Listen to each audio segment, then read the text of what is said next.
Today is the day. It's the long-awaited return of one of Boston's favorite athletes, and his name is Ramon, spelled backwards.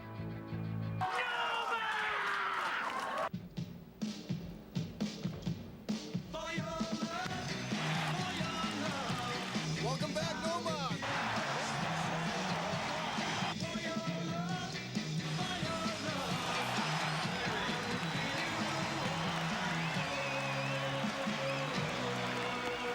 Are you retarded? It's Nomar Garcia-Parra! In the hole, Garcia-Parra from the outfield grass. What a play! Nomar! Yeah!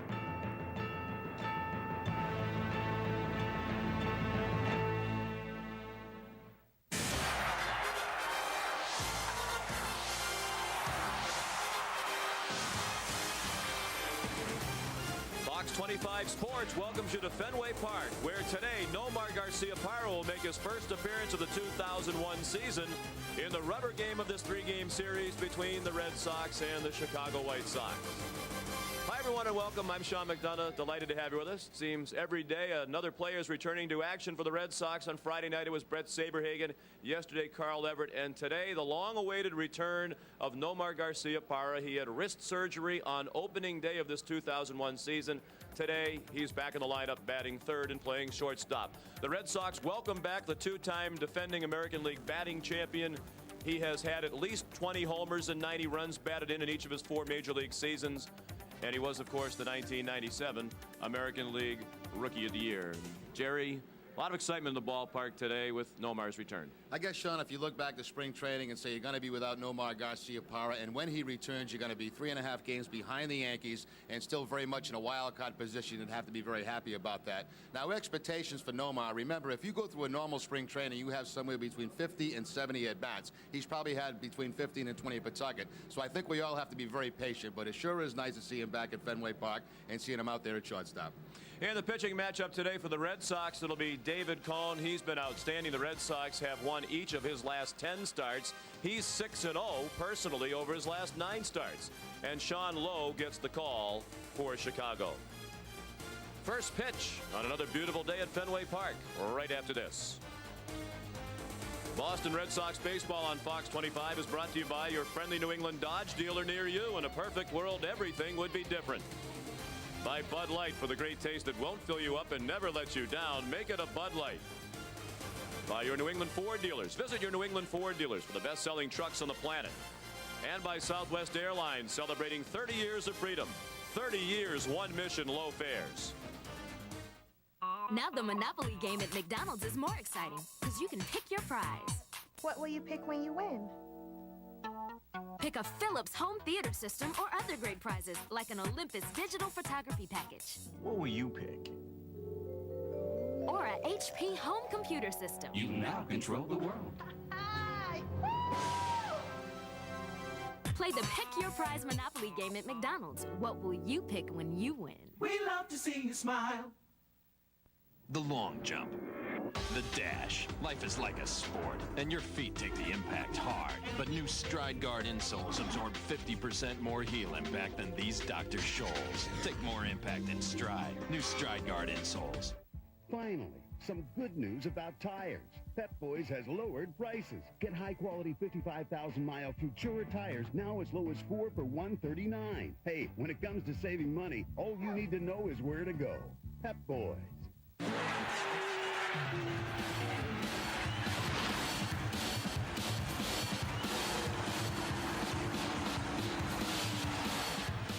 Up to $2,000 on a Dodge Ram or Dodge Dakota? Nice. Up to $5,200 in finance savings on Ram? Oh, yeah. Save big at the Team Dodge sales event. We welcome you back to Fenway Park. Here's a sight Red Sox fans been waiting a long time to see. Nomar Garcia-Parra with his distinctive steps up the dugout and onto the field at Fenway Park after missing the first 103 games of this Red Sox season. Nomar back in action. He had wrist surgery on April 2nd, the same day the Red Sox opened the season in Baltimore without him. And when he was introduced to the starting lineups about 10 minutes ago by Ed Brickley, he was welcomed back home with a rousing standing ovation, and undoubtedly he'll receive another when he comes to bat in the bottom of the first inning. But the White Sox are up first, and their lineup is brought to you by Southwest Airlines. Chicago back to the 500 mark with a win yesterday at 51-51. They have Ray Durham, the second baseman, leading off. Jose Valentin, the shortstop, batting third. The left fielder, Carlos Lee. Maglio Ordonez, the cleanup hitter and right fielder. Jose Canseco, the DH. He has 48 career home runs in this ballpark. Paul Konerko is the first baseman. For the third day in a row, it's a different starting third baseman for Chicago. Today it's Jeff Leeper. Chris Singleton is the center fielder, and the catcher Mark Johnson will bat ninth against David Cone. David Cone with a record of 6-1, the 4.24 ERA. Cone only loss of the year came on May 23rd against the Yankees. Since that time, in 9 starts, he's got 5 no decisions and, of course, the 6 wins. And on my feeling, and I think Cone's feeling also, his last outing against the Blue Jays, probably the best of the season for him. 6 1/3 in that game, 6 hits and 3 earned runs, 1 walk and 3 strikeouts. The Red Sox won at 6-4 in his career against Chicago, 8-3. And the defense behind David this afternoon: Manny Ramirez, Carl Everett, and Trot Nixon. The outfield from left to right. Shea Hillenbrand, Nomar Garcia-Parra, Chris Steins, and Brian Daubach. The infield from third to first. And Scott Hatteberg behind the plate. Red Sox shortstops played very solid defensively. Only 9 errors in the absence of Nomar. Ray Durham takes a fastball inside, and we're underway on another gorgeous day at Fenway Park. 75 delightful degrees at game time. 262 the average for Durham. 12 homers and 38 runs batted in. Cone drops in a breaking ball for a strike.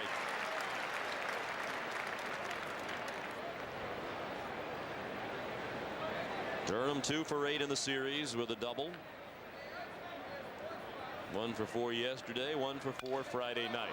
Broken bat, bouncer to short. Nomar juggles, throws on the move, and can't get him. Well, even without the juggle, he might not have been able to get Durham, who runs well. It's certainly interesting that the first ball of the game would be hit right to Nomar. Yeah, I'm quite sure this is going to go as a base hit. You'll see that Garcia-Parra has to go a long way to his right, and the ball's going to bounce up and hit him right in the heel of the glove. And by the time he regroups with Durham's speed, no chance at all to get him at first base.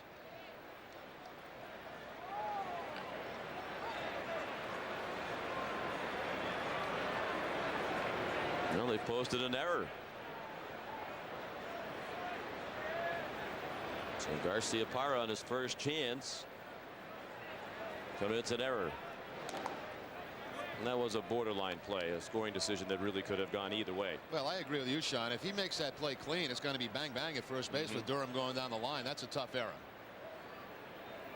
And they'll have to keep an eye on Durham with 16 steals. He's been thrown out 6 times. Held on by Daubach. The batter is Jose Valentin, who waits as Cone stepped off and looked Durham back. Valentin plays all over the field for Chicago.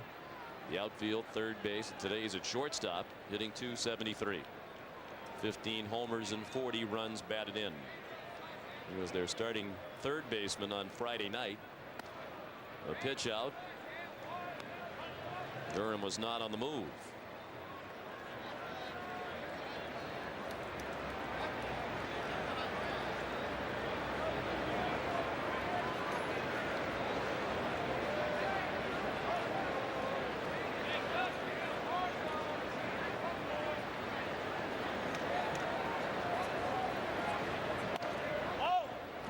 Outside, the home plate umpire is Brian Gorman.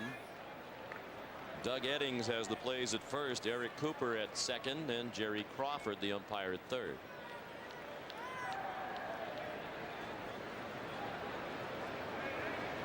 Bright sunshine, a little bit of a breeze, the wind out of the southwest, 6 to 12 miles per hour. Again, Valentin turned as if the bunt, took ball 3-0.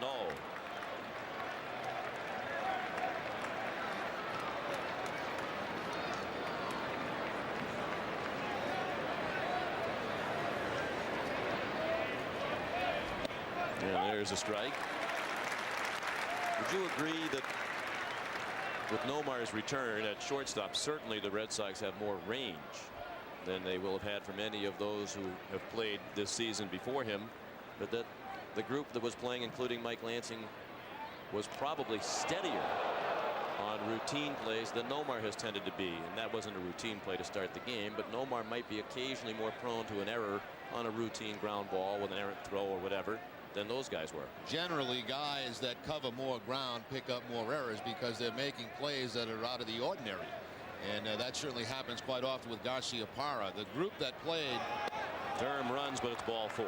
The group that played, Sean, for Garciaparra, Lansing, Maloney, a little bit with Graybeck when he was in there, obviously don't have the range of a Garciaparra, but they were very steady defensively at shortstop. Batting third, number 45. The only shortstop that I can think of that has tremendous amount of range and still has a very low error total would be Vizquel over in Cleveland. So 2 men on for Carlos Lee, an error and a walk, and Cone in a pickle here in the first inning. Lee, after having back-to-back hitless games in Thursday and Friday's action against Cleveland and the Red Sox, bounced back in a big way yesterday. He was 3 for 5. Drove in 2 runs in the White Sox victory. Breaking ball just missed. Cone wanted that one on the outside corner and didn't get it from Brian Gorman. 2-0.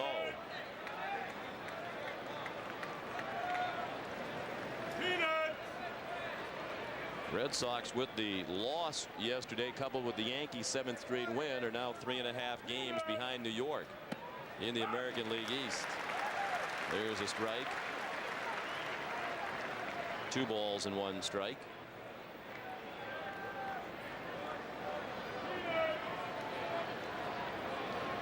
That's their biggest deficit of the season, the 3.5 games in the AL East. Strike 2 at the knees.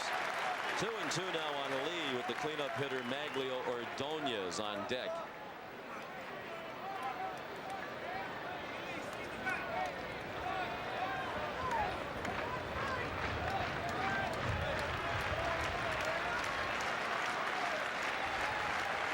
Two-2 pitch. He struck him out with a breaking ball way off the plate. Lee didn't come close to that one.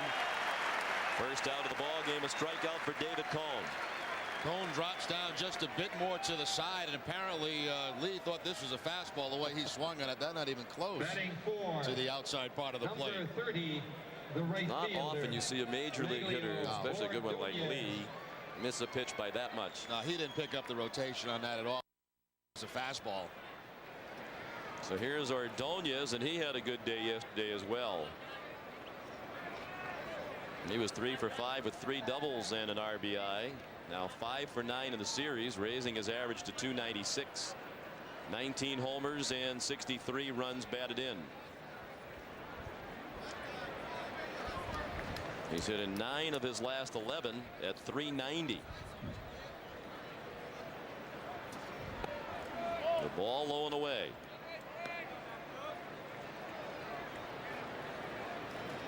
Cone's done an excellent job when the opponents have had runners in scoring position. 15 for 69 against him for that .217 average. There's a strike on the corner. 1-1 on Ordonez, who yesterday agreed to a 3-year contract extension worth a reported $29.5 million. That'd bring a smile to my face.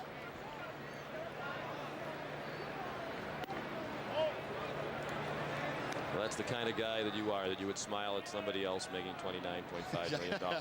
Or did you mean if they gave you $29.5 million? I think me. Well, your salary has been reported in the many media outlets writing about you to be higher than that, actually. Yeah. Especially after all the mentions of the boss's family yesterday. 2-1 pitch at the knees, a strike. Ordonez didn't like it. 2-2. They also signed Bobby Howry yesterday, so yesterday was an expensive day for the Chicago White Sox. Howard got a 2-year extension worth $3.2 million. It's a big raise coming up for Ordonez. This year he's making $3.75 million. He's managing to scratch by on that, but he'll be up in the $10 million a year neighborhood for the next 3 seasons. A long pause by Cone. Now the 2-2 pitch. Line to right. Nixon charges, dives, and makes the catch.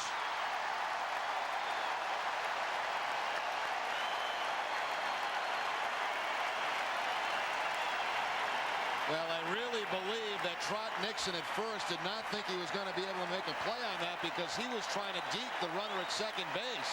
But the ball stayed up long enough for him to charge and make an outstanding defensive play. Watch the glove. The glove's going to be, well, you can't see it there, but it was up trying to deke that runner at second. And then all of a sudden he decides, wait a minute, I can make a play on this. Tremendous diving catch by Nixon. He robs Ordonez of a hit.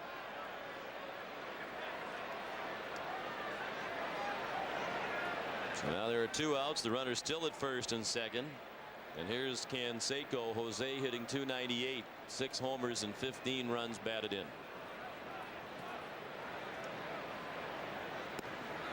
There's always great atmosphere here at Fenway, Jerry, but the crowd is really alive today with Nomar's return and the hand for that catch by Nixon even louder than what we ordinarily hear for a terrific defensive play like that. Yeah, this is a lot of fun here today. Big hack and a miss. Probably not where Cone meant to throw that pitch. Down the middle of the plate. Jose missed it. He hasn't had much luck against David Cone. Half the time he has faced him, he's fanned 16 times in 32 at bats, just a .219 average. Against this pitcher, David Cone, one of the best of his era. Trying to get all the way out of this jam. They had 2 men on and nobody out. Now 2 on and 2 outs. The 0-2. He drops down and just missed. If I remember correctly, didn't the Blue Jays get a man to third with nobody out in the first inning the last time David pitched? Did not score, and that kind of set the tone for the night. Exactly, and he got stronger and stronger in that game after the first inning. Seemed to give everybody a boost, David Cone and the offense. Seiko right on top of the plate. They want it high, and it's fouled out of play to the right.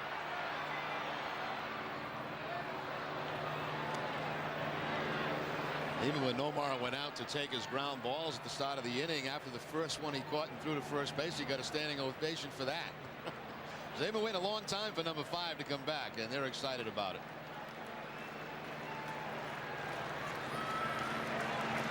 You know, being the perfectionist that Nomar is, it has to eat at him that this inning is continuing because of his miscue in the field. It was a tough error. Another 1-2 pitch from Cone, and the ball way outside and low.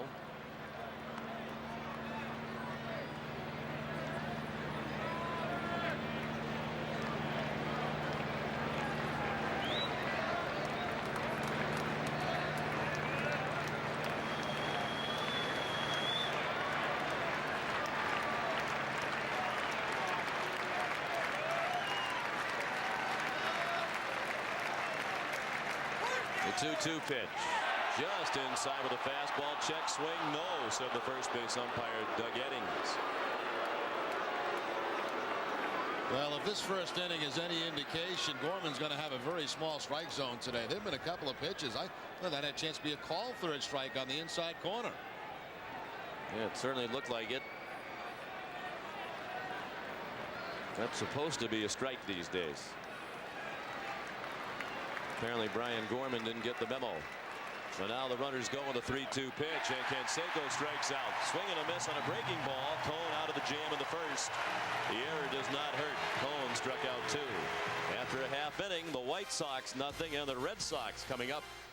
You're watching the Fox 25 Red Sox television network.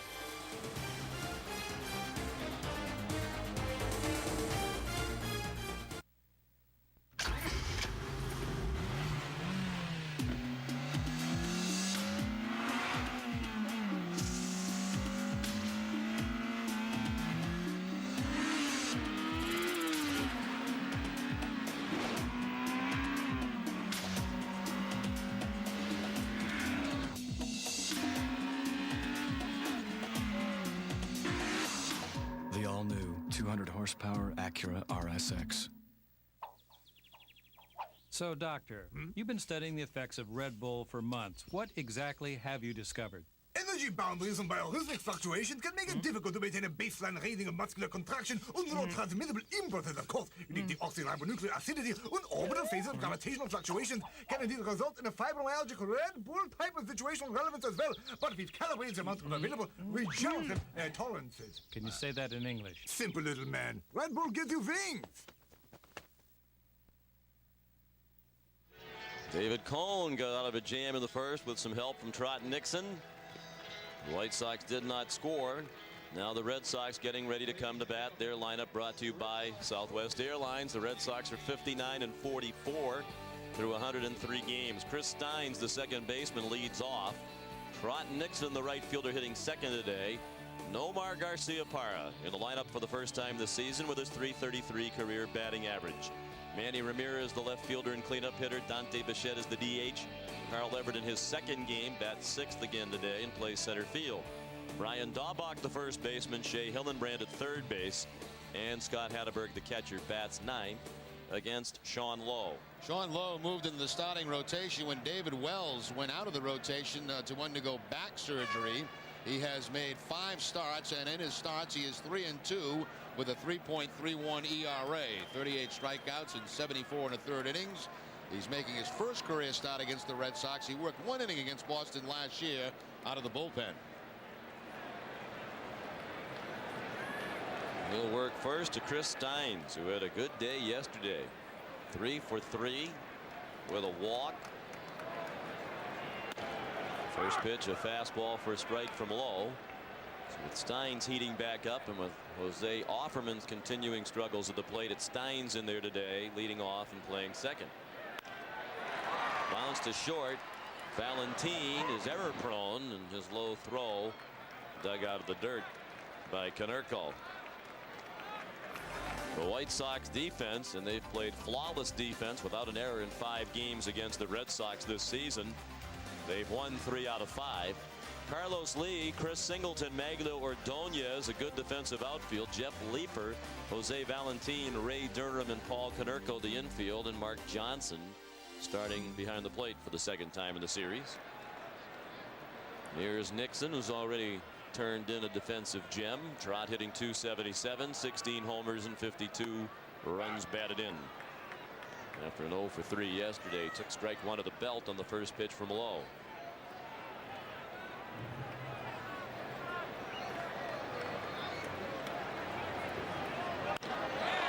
In the air and right.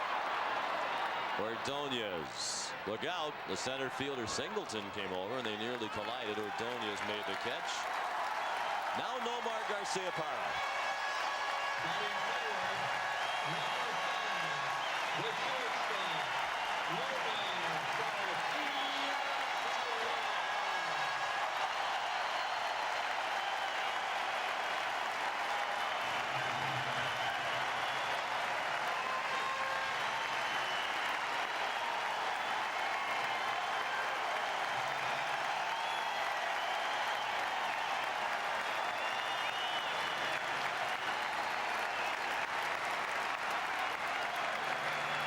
First pitch to Nomar, a ball low and away. First at bat of the season in game number 104. Hit on the ground, a nice play by Leeper, ranging to his left, an errant throw handled by Konerko, who applies the tag for the out. The Red Sox go in order on 6 pitches from Sean Lowe after 1, no score. Honey, my legs are numb. Shh. Come on, this is embarrassing. You know what's embarrassing? Paying $1,900 to go to your mommy's house. That's embarrassing. Okay. How was I supposed to know that travel website only listed some of the airfares? Who's not supposed to be talking? You. That hurts. Don't let a travel website lead you in the wrong direction. Go to Southwest.com, where now you get up to 66% off our 14-day advance fares when you purchase by July 30th. You are now free to move about the country. Michael Edo owns a Hyundai Elantra. I drive 1,000 miles a week, and the gas mileage is outstanding. Kiplinger's Personal Finance says the Elantra is the best new car in its class. It comes with the freedom of America's best warranty and a long list of standard features, including front and side airbags and air conditioning. It drove like a much more expensive car. The Hyundai Elantra at $12,799 is a solid value. During our Hyundai Summer Sell-Down, get the Elantra for $12,799.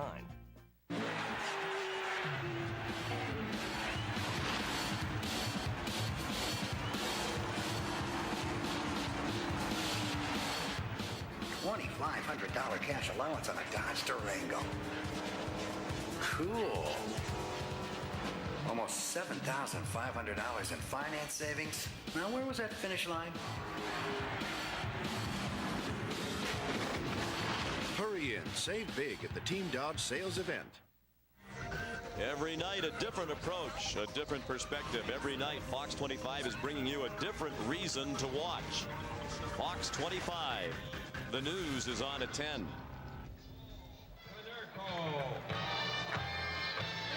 No score after an inning. David Cone out of a jam in the first while the Red Sox went in order in their half. It'll be the 6, 7, and 8 hitters against David here in the second. Paul Konerko to lead off.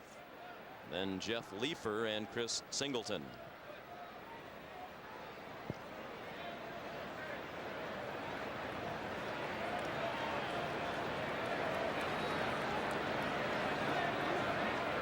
The first offering from Cone to Konerko, a strike on the outside corner. Konerko had an 8-game hitting streak snapped yesterday. He was 0 for 4. Now at 273, 22 homers, 2 home runs shy of his career best, and 61 runs batted in, including 11 ribbies in his last 10 games. Grass cutter to short. Second chance for Garcia Parra. This one handled cleanly.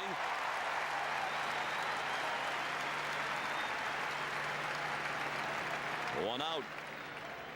All indications they were concerned about the throwing for Garcia Parra because of that wrist injury, but every clip that we saw from the rehab assignment down in Pawtucket to this play right here, absolutely no problem at all.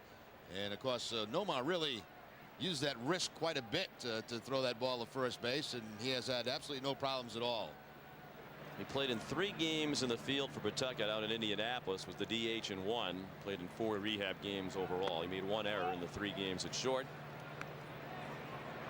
Jeff Leefer making his first appearance of the series, hitting .238. 11 homers and 23 runs batted in for the left-handed hitter. Check swing. No swing, said Jerry Crawford.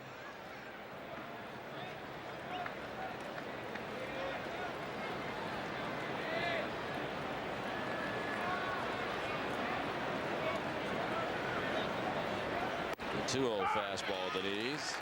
Certainly no problems with the bat out in Indianapolis for Garcia Parra. He went 7 for 16. Hit .438, a homer and 4 runs batted in. He had 2 doubles.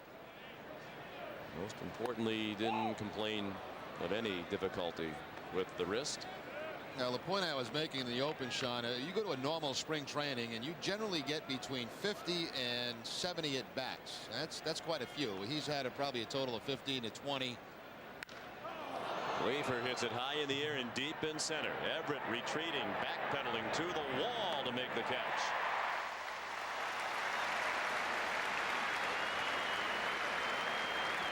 So getting back to that point about Nomar, the fact is now you're facing major league pitching for the first time since the end of last season. So, you know, we don't know how consistent he's going to be.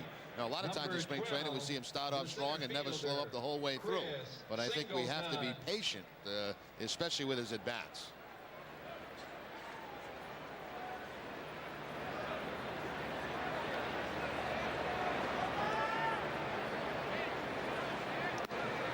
Two outs. And the first pitch strike to Chris Singleton, who showed bunt. 275 for the Chicago center fielder. 3 homers and 21 runs batted in. No score.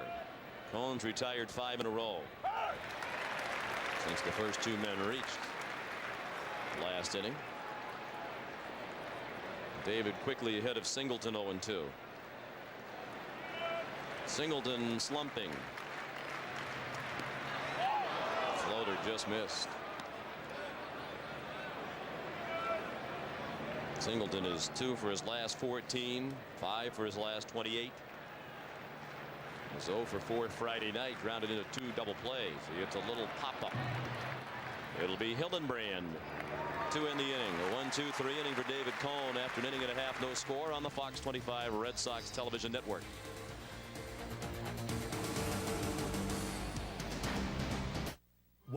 What makes Fox Sunday's best? 14 Emmy nominations. The best animated shows, Futurama, King of the Hill, and The Simpsons. Simpsons rule! Sorry. The best comedy series, Malcolm in the Middle. Nice job! With an impressive 8 Emmy nominations. Yeah. And the powerhouse drama, The X-Files. Tell me it's true. Congratulations to all our Emmy nominees. Begins tonight at 7 on Fox 25.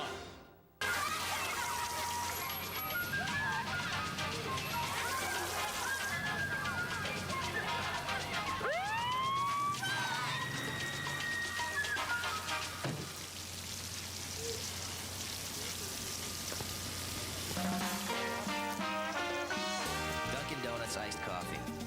A refreshing change of pace. Stop by today and buy 2 pounds of coffee for $8.99. Get other coffee deals at DunkinDonuts.com. The injury report is brought to you by Tufts Health Plan. Like the players on this list, we're always looking to get better. And as we look at the shrinking list, Frank Castillo made a rehab start last night, worked 3 innings. And I would guess that he would probably be expected to somewhere get between 6 and 7 innings before being recalled to the Red Sox. So some improvement for Castillo. Reported no problems at all, and probably make another start toward the end of this week, or next week, I should say. For those who don't know, what's a lat, you know? Yeah, you know, you do those exercises in the gym. You know what a lat is. You know, lat pull downs. Yeah. And, yeah, it's in the back here. It's in the back of your shoulder, like a back muscle. High. Near your neck? Nah, not really. Not really? No, a little bit lower than that. You do lat pull downs, don't Oh, you? yeah. Yeah. I'm more into shrugs and that sort of thing. You know, that all, all us bodybuilder types do. That works the lats, too. Manny Ramirez, the leadoff batter here in the second.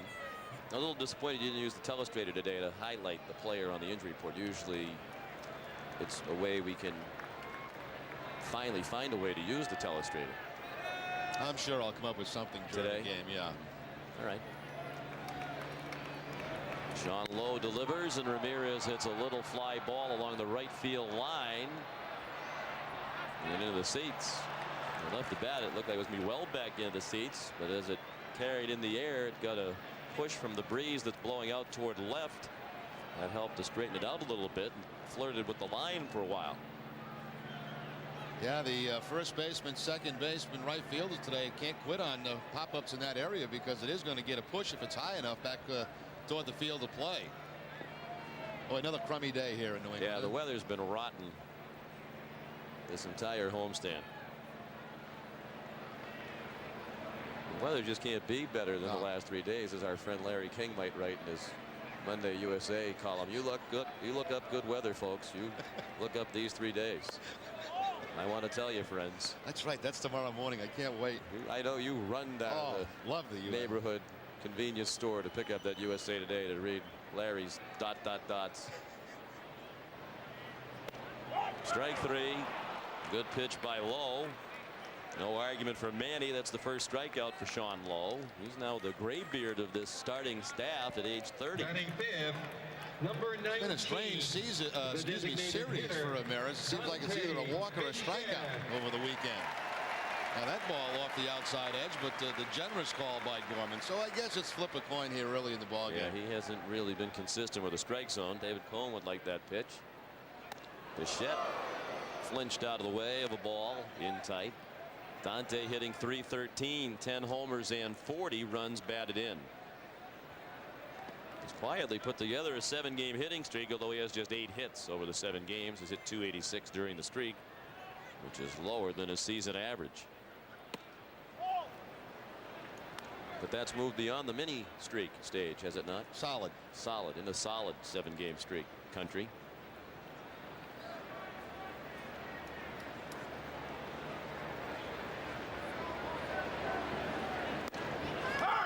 A strike. 2-1. Lowe not giving in on the 2-0 count. He goes to the changeup against Bichette.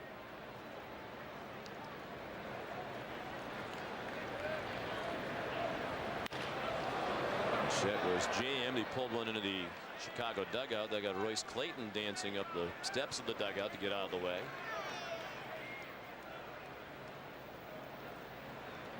Clayton not in the starting lineup today for the first time in this series.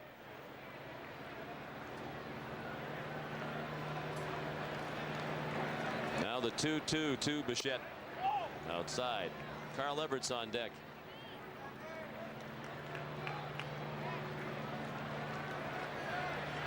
The Yankees are in Toronto again today.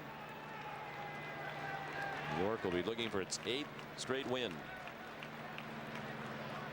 Bichette fouls one off to our right. The pitching matchup today, Andy Pettit against Joey Hamilton. I watched some of the clips of that game yesterday, and Clemens, before leaving the game, looked absolutely nasty. 95, 96 miles an hour, painting the corners. Scary. And apparently the groin injury that caused him to leave after 5 2/3 innings is not thought to be serious. Pulled foul again. Clemens earned the win yesterday as he combined with 2 relievers on a 2-hitter in the 12-1 Yankees win in Toronto. They have routed the Blue Jays in each of the first 2 games of that series. Apparently it's just a cramp in his right groin. Another chopper, this one in fair territory. Leifer throws out Bichette. 5 up and 5 down so far for the Red Sox against Sean Lowe. It's a scoreless game of the second.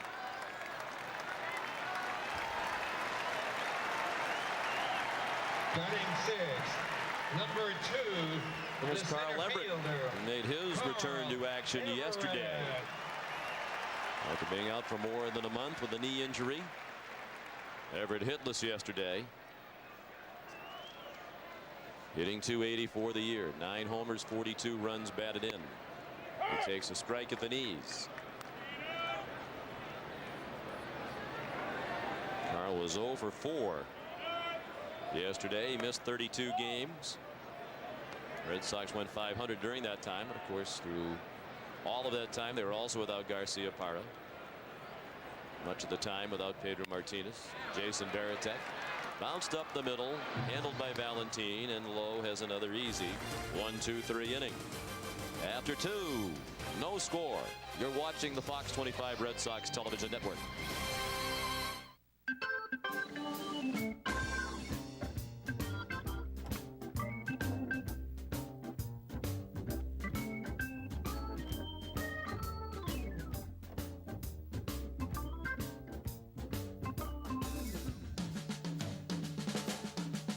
The 2001 Honda Clearance. It only happens once a year, and it's gone before you know it. Imagine your good fortune. Hey, seize the moment. Clarendon goes to bat for Mike Piazza. Mike Piazza doesn't worry about sneezing. He doesn't worry about a runny nose or itchy, watery eyes. Because Mike knows that just one Claritin relieves all those things for 24 hours. Without making him drowsy, Claritin has a low occurrence of side effects such as headache, drowsiness, fatigue, and dry mouth, similar to sugar pill. Just a walk in the park. Talk to your doctor about Claritin. What are the odds you'll ever need a kidney transplant? What are the odds? About the same as being hit by lightning. Twice. Never happened, I thought. And then I got sick and needed a new kidney. The good news, I belong to Tufts Health Plan. They made sure I went to one of their transplant centers of excellence. Hospitals with higher success rates for transplants. Chances are you'll never need a transplant. But you need a health plan that thinks you deserve really special care. Tufts Health Plan, dedicated to a higher standard.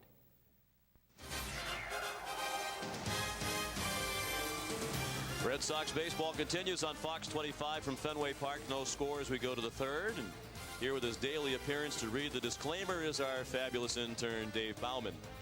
This copyrighted telecast is presented by the authority of the Boston Red Sox and may not be reproduced or retransmitted in any form. In addition, the accounts and descriptions of this game may not be disseminated without the express written consent of the Boston Red Sox. Most improved intern award right there. Where's Wilson with the $5? Dave was on yesterday. Wasn't quite as flawless as he was today. We got another crack at it. John Wilson, our director, bet him $5 he couldn't get through it without a mistake, and that was flawless. Jerry, would you not agree? He had time to prepare and he got it right. Yeah, yesterday we just threw it at him and said do it. Today he prepared, he took it nice and slow, he was relaxed. That was perfection. He's probably going to get a big job out of this now. Mark Johnson, the leadoff batter against David Cone. Did Wilson leave the money, or do we have to send somebody down the truck to get it? No, he wouldn't leave it hanging around. No.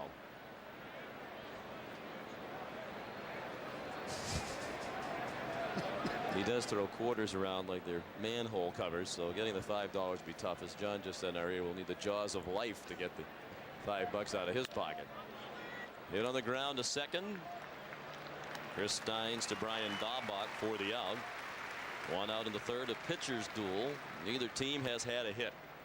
Well, I got a chance, Sean. I'd like to wish a happy birthday to Anna Finn, who is down in the Cape. 85th birthday today. And she watches every single Red Sox game. So happy birthday, Anna. Happy birthday indeed.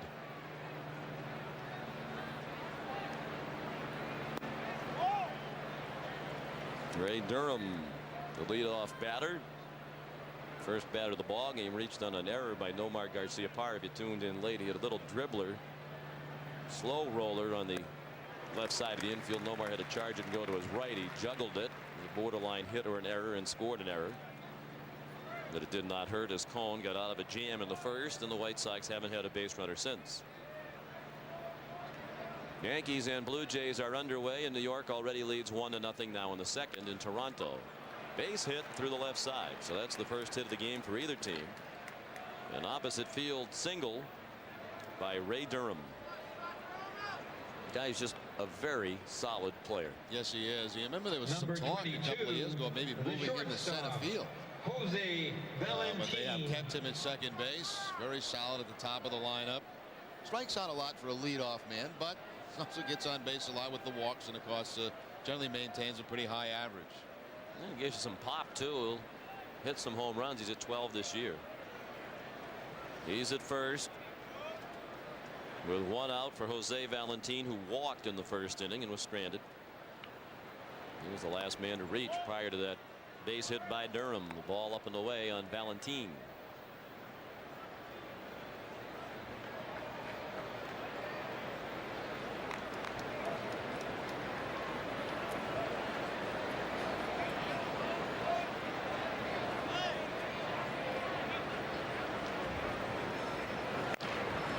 Chopped down to third. Hillenbrand will have to go to first for the second out of the inning.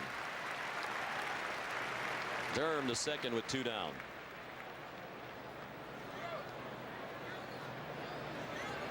Well, with Nomar back now, it's going to be interesting to see how Jimmy juggles the rest of those players in the infield. I know he wants to get Lansing in. He'll probably play some second base because he has been hot recently.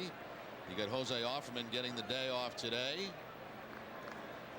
Lou Maloney sent back to Pawtucket to make room for Garciaparra. He knows the way to Pawtucket. He's been on that shuttle back and forth. There's a gapper hit by Carlos Lee. It's going to give Chicago the lead. Durham around to score. Lee into second with a double and another RBI. He had a couple yesterday. He has his first of the day off David Cone. For Lee, run batted in number 66 of the season. That leads the White Sox. He was struggling coming into this series and actually struggled in game 1, but 3 hits yesterday, and now on the breaking ball, the double into the gap in left center. Number 30, the right fielder. Karam off the cement pot of that wall, and by the time Everett chases it down, Lee in the second base with his 25th double of the season.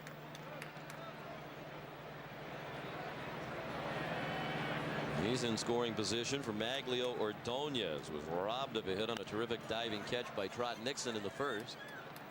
Foul ball over the roof to the right.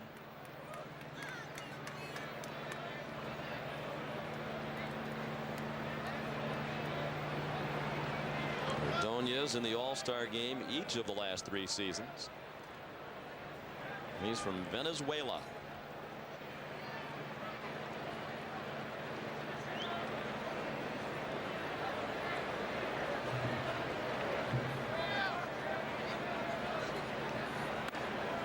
Fastball a little bit inside. The ball and a strike.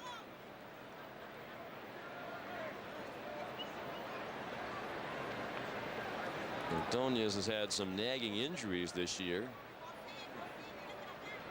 He's starting to get back on track here late in the season.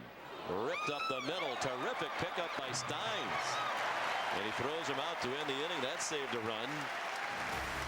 Looked like Steins might have been screened by the second base umpire, but he still made the play. 1 run in the inning for Chicago. They lead 1-0.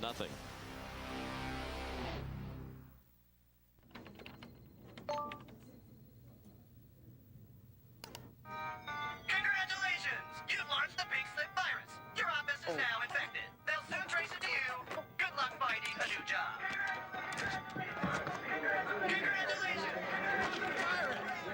Want to get away?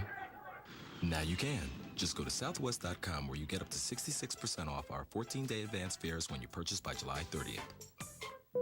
You are now free to move about the country.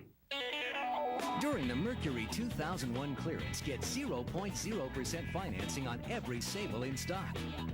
Zilch 0.0% on Sable LS Touring Edition with no-charge leather seating surfaces, moonroof, and ABS. Diddley 0.0% on Sable with the government's highest crash test rating. Not 0.0% on Sable Sedan and the versatile Sable Wagon. But hurry, before these offers are gone. 0.0%. See your Mercury dealer now.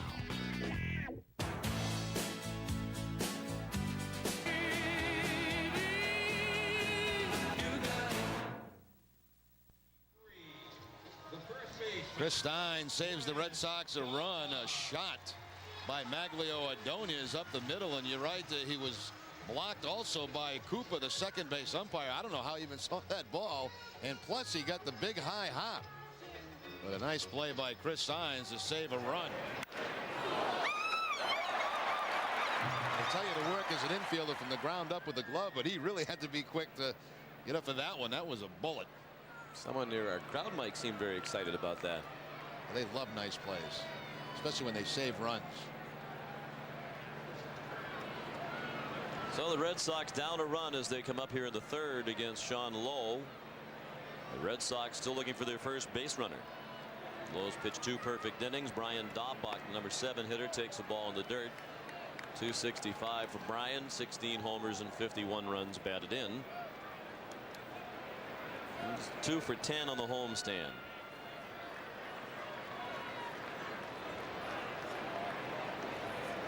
Daubach, then Hillenbrand and Hatteberg. Generally, when Daubach goes into a slump, he'll try to change his luck by showing the official Red Sox. And maybe it's going to pay off with a broken bat hit. No. Hung in the air a bit too long, and Lee was able to run it down. Excellent use of the telestrator, Jerry. Thank you, Sean. Seems to, just once or twice a game, and it pays for itself. Yeah. Because if you had said, look at his socks, without circling them, certainly our attention in no way would have been directed as much as it was to the Sox. Well, we're in that MTV age, everything's quick, so you gotta get it in, get it out. Things out.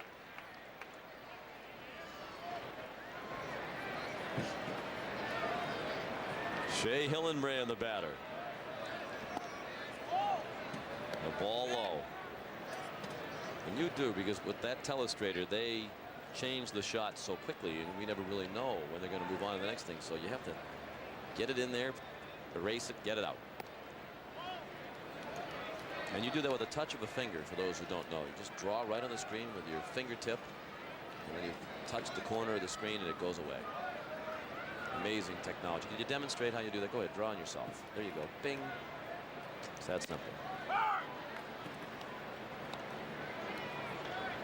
And fascinating all at the same time. Hillenbrand 0 for 3 yesterday. That ended his hitting streak at 5. It was a mini streak trending towards solid when it was interrupted. Fouled out of play to the left.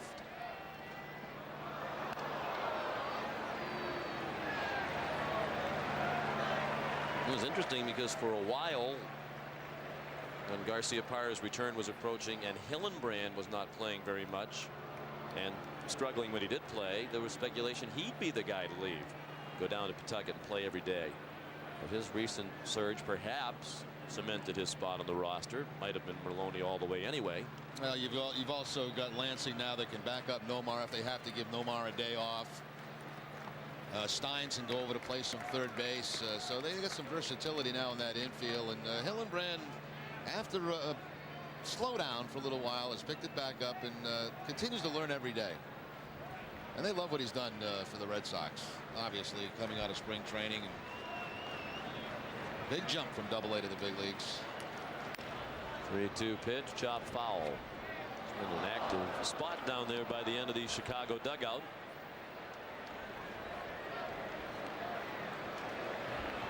One nothing White Sox. We're in the home half of the third.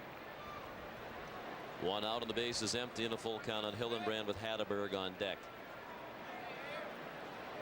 Another 3-2 from low, and that's hit high and deep to left, hooking toward the pole. Will it stay fair?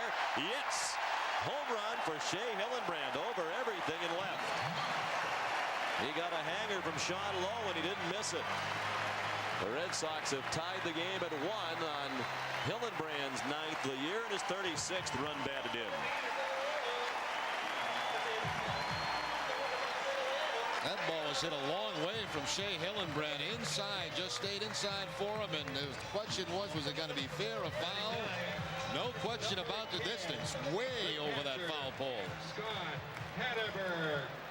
That might end up somewhere around Bob Qua's house across the street.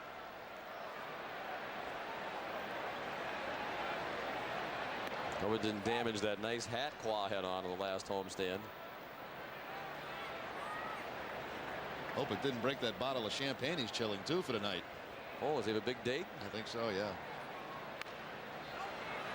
Bounding ball and a base hit for Hatteberg. Back-to-back hits after the first 7 men of the ball game were retired by Lowe. A seeing eye single for Hatteberg.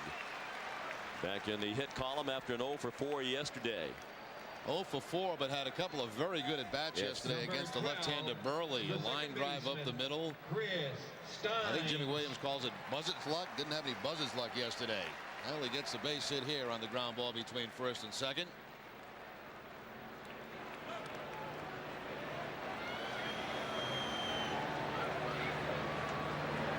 Now the go-ahead run aboard, and here's Steins, who grounded it short to open the Red Sox first. Breaking ball stayed up and in.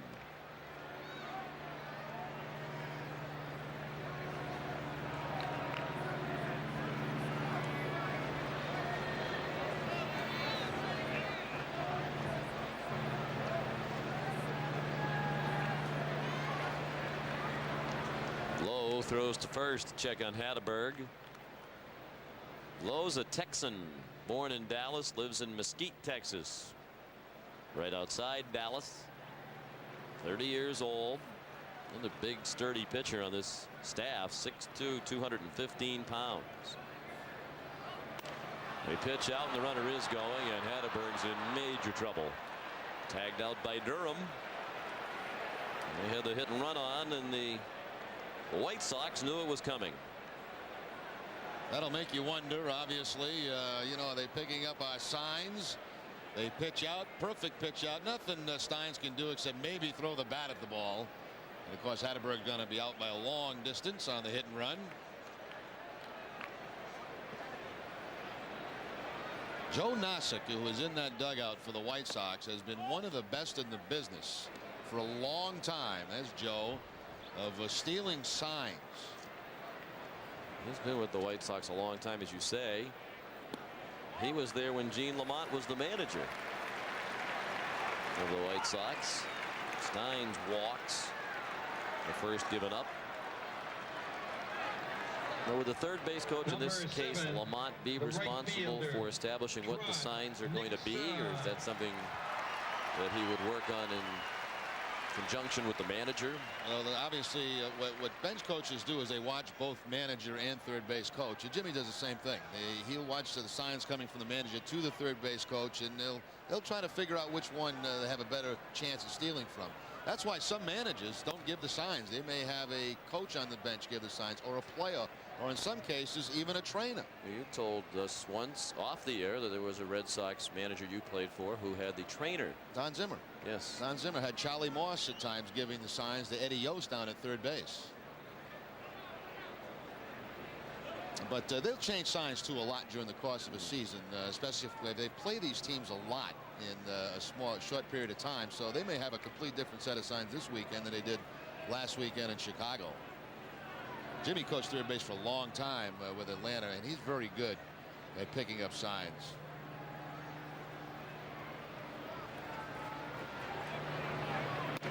Trot Nixon, the batter. 2-0 the count. Trot fly to right in the first. And I would think, Jerry, it would be a hard thing to do because there's so many ways to change the signs. I mean, the signs can be so many different things. Well, one other thing too, Sean, is sometimes players give it away. In other words, you'll have a guy watching the guy at first base, the runner at first base, how he takes the sign and his reaction after he gets the sign. And then sometimes his lead or the way he moves will indicate that something might be on. Now, when he kind of gives the thumbs up across the diamond to the third base coach, that's a dead giveaway. I played with a guy named Mickey Rivers with the California Angels. His steal sign was just a direct point towards second base. That's the only way you could pick up a sign. He missed every other sign. So they'd point. Whitey Herzog would point to second base. Nixon swats one out of play to the left. Now that would seem to be an easy one to intercept. Well, it's too obvious, so you say that can't be the sign, right? But after it happens once, yeah, they couldn't get. You wouldn't get away with that one again. They couldn't get him anyway. He was so fast. He'd miss that too. He would miss that. The point to second base. Yes. July just had to yell, go, steal, run, now.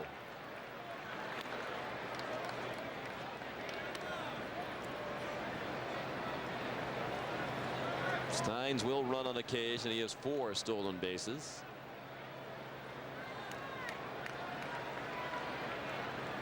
And thrown out twice, being held by Konerko with 2 outs in a 1-1 game. Each team has scored a run here in the third. The Red Sox on a Hillenbrand homer.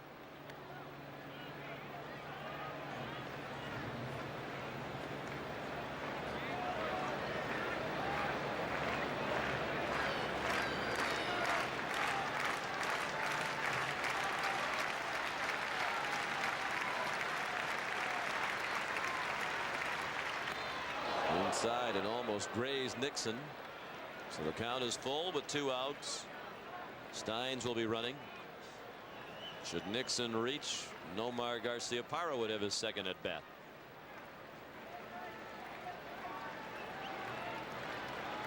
Konerko's moved a couple of steps behind Steins. There goes Chris, and Nixon takes ball 4 up and away. So back-to-back walks from low. 4 men in a row have reached.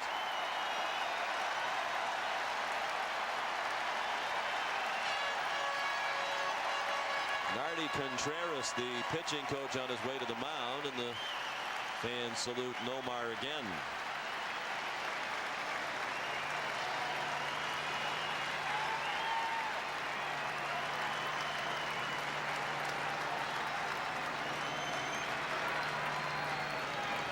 Garciaparra grounded out to the third baseman Leifer in his first at bat of the season in the first.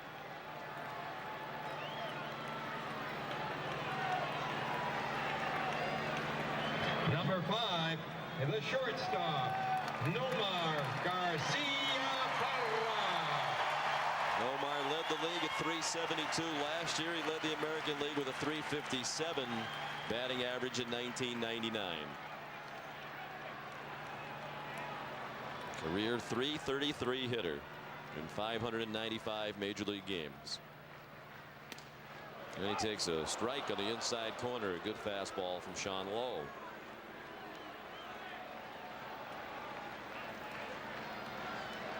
Among active players, only Tony Gwynn has a higher career batting average at .338. And Tony Gwynn will be retiring at the end of this season with the San Diego Padres. So it's possible Nomar could be number 1, although Todd Helton is right behind him. Has the advantage of playing half his games in that Colorado ballpark. Fouled off to the right. Right over by Ed Brickley. Hit the glass just above him. He was ready.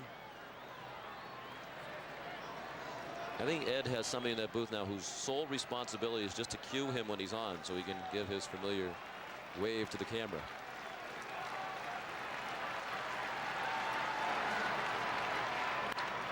Oh, here comes another one. Just a little bit below Ed. Can you notice before the game today they had about 45 minutes of Frank Sinatra songs one after another during batting practice? Yeah, Highly unusual. Yeah, it was. I think that's from Ed. The Rat Pack. Another 1-2. Nomar had a jackknife out of the way.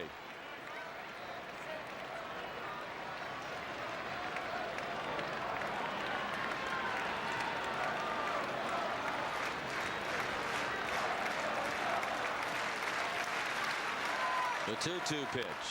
Little nubber foul.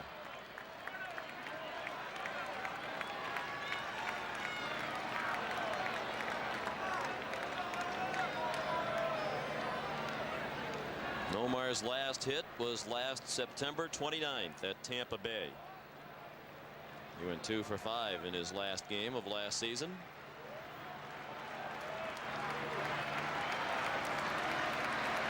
And the routine still the same. Another 2-2 and another foul ball.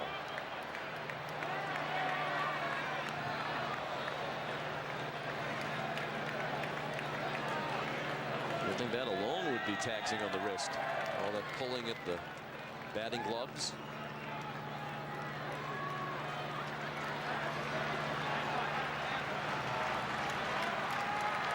Yet another 2-2 pitch inside, so Nomar is battled to a full count. The runners will be off with the payoff pitch.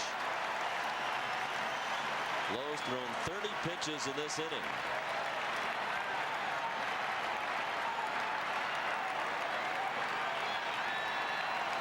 Here's the 8th pitch of the at-bat. With the runners going, he struck him out. Nomar slashed at a pitch and missed it. Lowe has his second strikeout. Now the Red Sox tie it on the home run by Shea Hillenbrand. After 3, 1-1 the score. You're watching the Fox 25 Red Sox television network.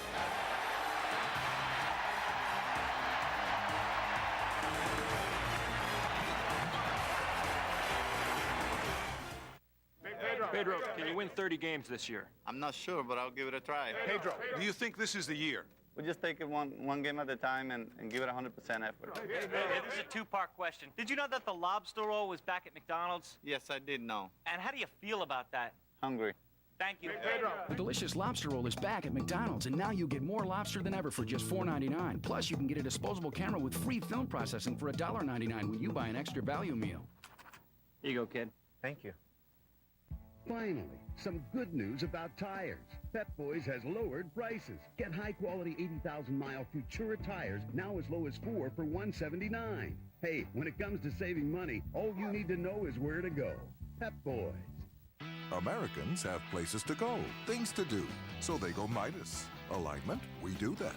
Air conditioning, we do that. Brakes, we do that. So for total car care by certified technicians, who does it all? Midas, we do that. 1, 2, 3, 4, 5.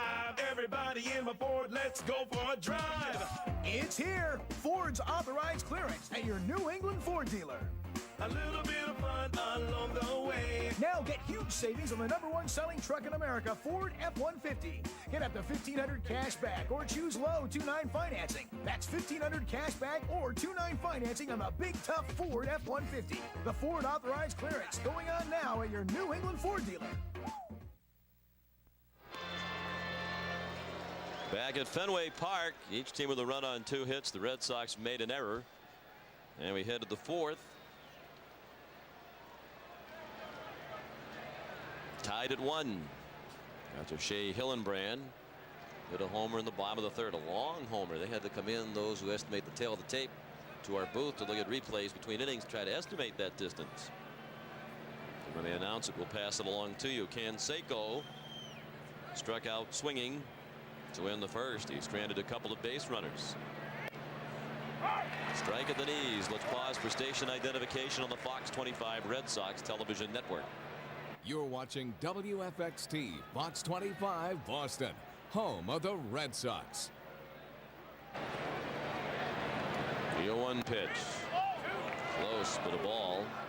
Still tough to figure out what's a strike and what isn't today. Sean McDonough, Jerry Remy, our producer Russ Ken, our director John Wilson, $5 poorer than when the game began. Our associate producer David Corris. That pop-up's trying to come back with the breeze, but it's in the second or third row, and Hatterberg couldn't get it. Bob Qua, Dave Bauman, Rob Stein assisting us here in the booth today. I think that's going to become a regular feature now. Bauman reading the disclaimer, or is his career over?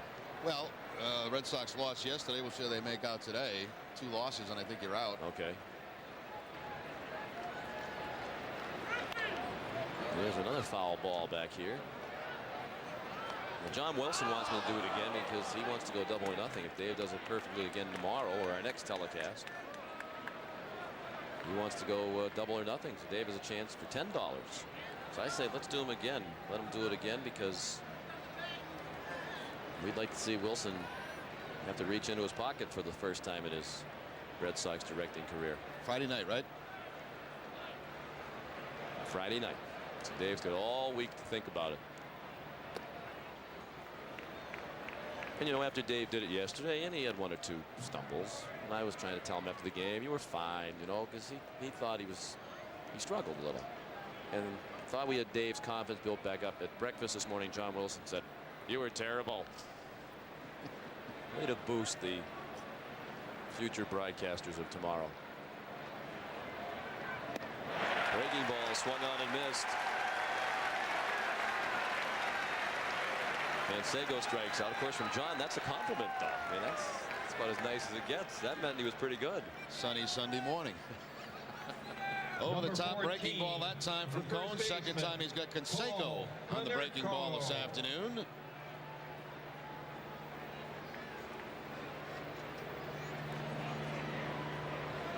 I like Sundays here. We have the Dunkin' Donuts. We got another delivery from the nice folks at Dunkin' Donuts today.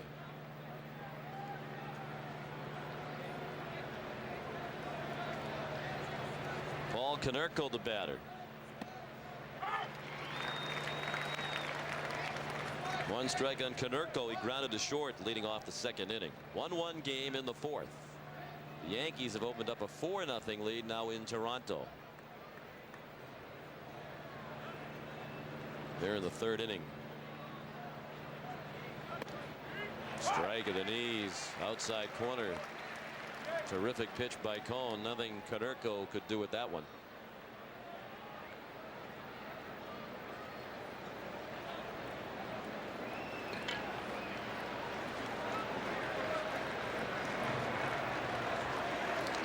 He drops down a bit and nips the outside corner for strike 3. Back-to-back strikeouts to open the fourth for David Cone.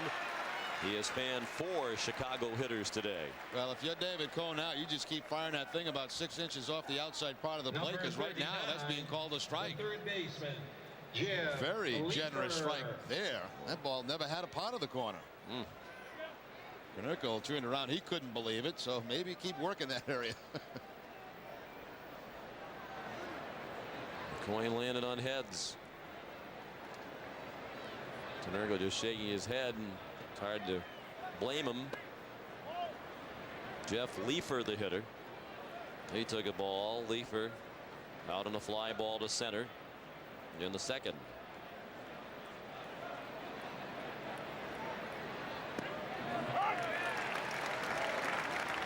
One and one.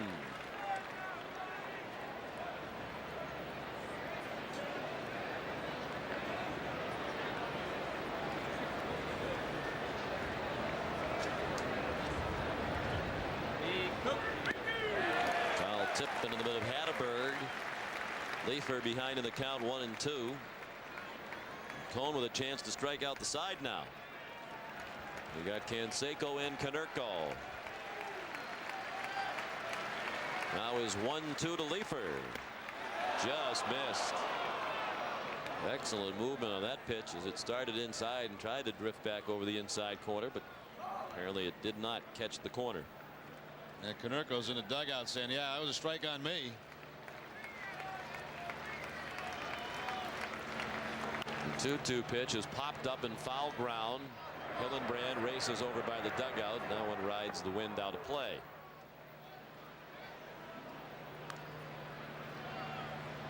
Leifer's 26 years old, a Californian and a former first-round pick. 25th player taken in the June '95 draft out of Long Beach State University, where he holds the 49er career records for home runs, runs batted in, hits, doubles. They've had a fine program there over the years. Another 2-2 from Cone and a ball high.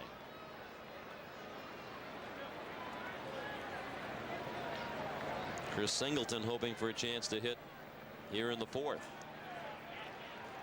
Leifer spent most of last season with their AAA club in Charlotte. Got into 5 games with the White Sox. The 3-2 way outside. So Leifer got in the hole but battled out of it. The second walk given up by Cone and a 2-out base runner here for Chicago in a 1-1 game. Number 12, the center fielder, Chris Singleton. Now Chris Singleton, who popped out to Shea Hillenbrand to end the second.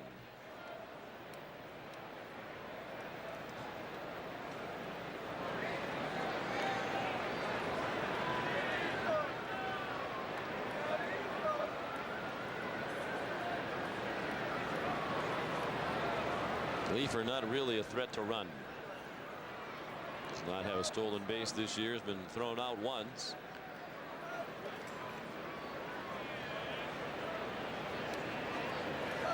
Singleton tried to push a bunt down the third baseline. He fouled it off. He's been having a tough time at the plate. 5 for his last 29. He does have 10 sacrifice bunts on the season. Second in the league to David Eckstein and Omar Vizquel in that category, trying to bunt for a base hit obviously there with 2 outs.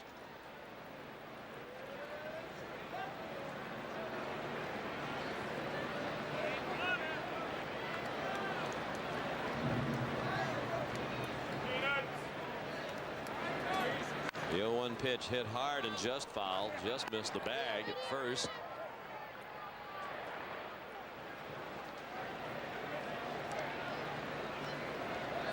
No balls and 2 strikes on Singleton. There's Brett Saberhagen, still basking in the glow of his amazing performance on Friday night. His first major league game in 22 months.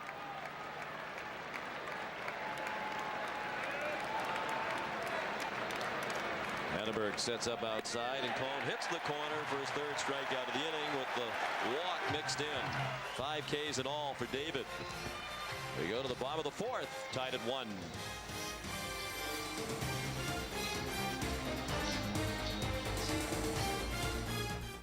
Honey, my legs are numb. Shh. Come on, this is embarrassing. You know what's embarrassing? Paying $1,900 to go to your mommy's house. That's embarrassing. Okay. How was I supposed to know that travel website only listed some of the airfares? Who's not supposed to be talking? You. That hurts. Don't let a travel website lead you in the wrong direction. Go to Southwest.com, where now you get up to 66% off our 14-day advance fares when you purchase by July 30th. You are now free to move about the country. In Hong Kong, I'm Michael Jackson, you're Toto. You mean Tito? Toto is what we ate last night for dinner. One's all talk. Show me a badge right now. Show it again. The other's all action. I saw that. Yeah, I'm a player. Together, Bam! they're nothing but trouble. Jackie Chan, Chris Tucker. You smell good. Rush Hour 2. Rated PG-13. Starts Friday.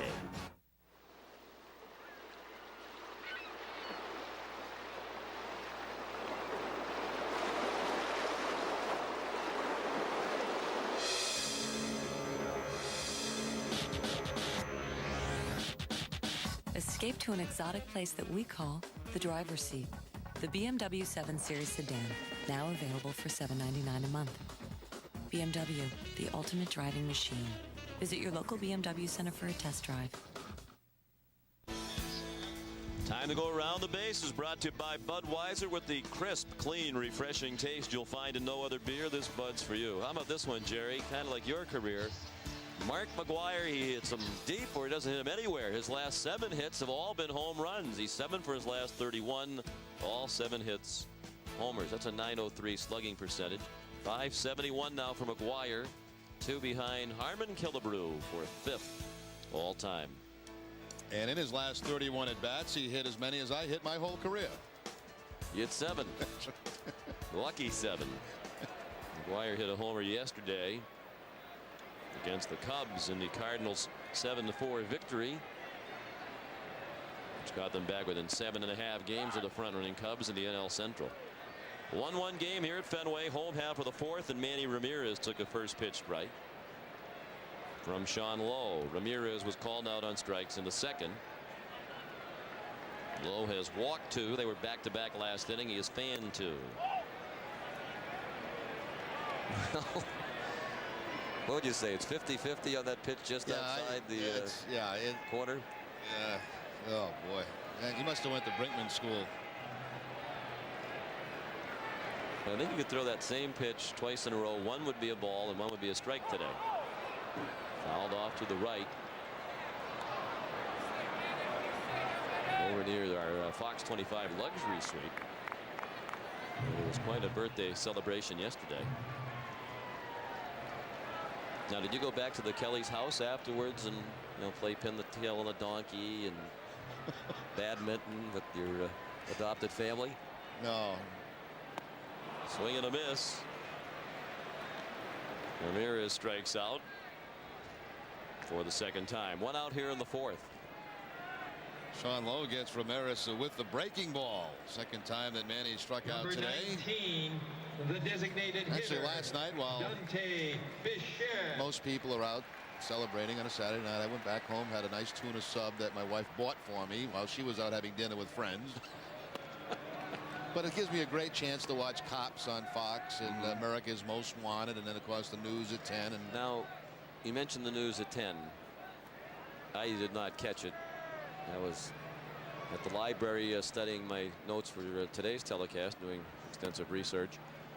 But did Levin Reed, Dante Bichette, the batter, 0-2 the count? There were reports that he was going to follow the fashion lead established here Friday night. He was going to wear a miner's helmet. He did. During the sports report. He did, right at the end of the report. And then he tried to get CJ to put it on. He'd have no part of it.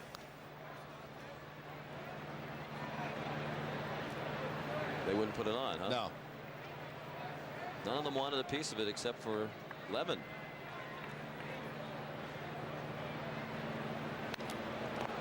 See, the rest of them have nice hair, though. That's probably what, those anchor people are always, they're in hair and makeup for hours before they go out on the set. Yeah, but that was the end of the show there. That was the very end. And so, then they go to the post parties. After every newscast, they have a big party at some trendy night spot in Dedham. Probably the place, I would guess. That's in Boston. 1-2 pitch inside corner. Wow. Bichette didn't like it. I think if it's close today, you better swing, because you just don't know if it's going to be a ball or a strike. That's 3 strikeouts in a row now for Sean Lowe. He got Nomar on a slider to end the 3rd inning, and now he's got curveballs on back-to-back strikeouts from Ramirez and Bichette. Bichette's going to jump back. It does look like that pitch picks up the inside corner. Yep. So 2 quick outs, and here's Everett still looking for his first hit since returning to action yesterday. Chopped one fouled off first. Carl grounded to short in his first at bat today.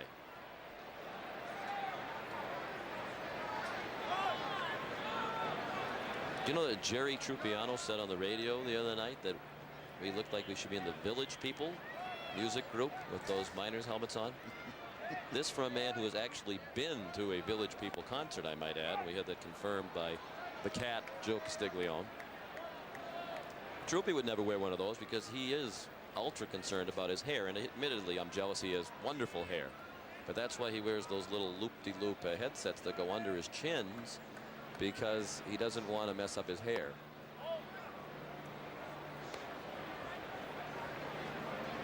Doesn't want to get that headset head, huh? No, he doesn't want to have headset hair because he has very nice hair.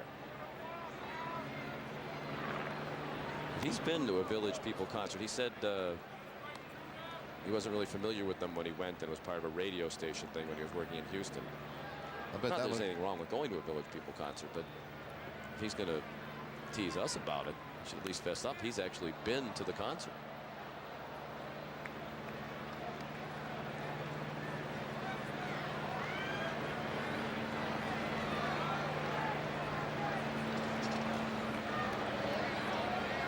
Two and two on Everett. The ball high. Dahlbach on deck. Did one of the Village people wear a Miners hat? I don't know. I don't think so. I don't know. They had the Indian, Cowboy. I think one of them had a construction hat, but they didn't have the fancy gizmo light like we had. I didn't really follow them. I don't know. No. The grounder to second ends the inning. You're watching the Fox 25 Red Sox television network. All next week on Fox 25 News at 4:30. If there were a fire in your kitchen, would you know how to use your fire extinguisher? Plus, if junk food in the office is blowing your diet, we'll show you easy ways to stick with it. And it's not Swan Lake anymore. Nemois is showing us ballet in the 21st century. All next week on Fox 25 News at 4:30. More overall interior room than Jeep Grand Cherokee. More standard towing capacity than Ford Explorer. More horsepower in a midsize SUV than anything else in the world. We gave the all-new Chevy Trailblazer a lot more, except here. Lease the 2002 Trailblazer 4-wheel drive LS for as low as $369 a month. Residency restrictions apply. Call for lease details. After driving one, everything else just seems kinda weak. Trailblazer at your Chevy dealer. Well, it sure is nice in paradise. A little lonely, but, well, who do we have here? Arr, you're a real bird of paradise. Yeah, real original. So, who are you anyway? What do you mean, who am I? I'm Adam. May I tempt you with a Red Bull? Tempt me with a bull? Hello, it's a job for a snake. But, my dear, Red Bull's an energy drink. It gives you wings. Oh, tempting, very tempting. But why do you want to fly out of paradise? Because that's where my van is parked. Ooh. Every night, a different approach, a different perspective, a different reason to watch. Police are saying they have a suspect. Fox 25, the news is on at 10.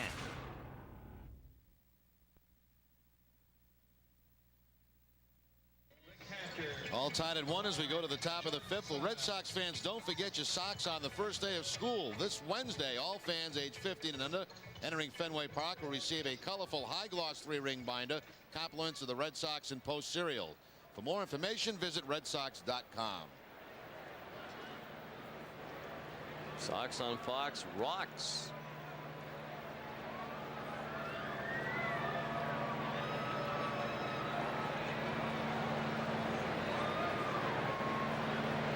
David Cone in a 1-1 game in the 5th. He throws a strike at the knees to Mark Johnson, the catcher, hitting 9th in their batting order again today.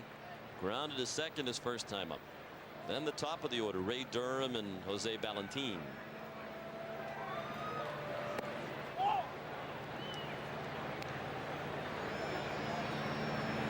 The 1-1 the count.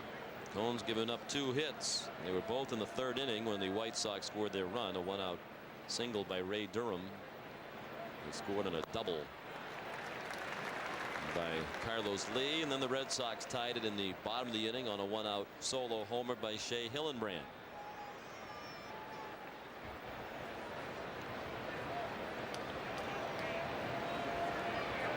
The Yankees lead Toronto 5-0 in the 5th. Strike 3. The last 4 outs recorded by Cone have all been strikeouts. He has 6 strikeouts for the ball game now.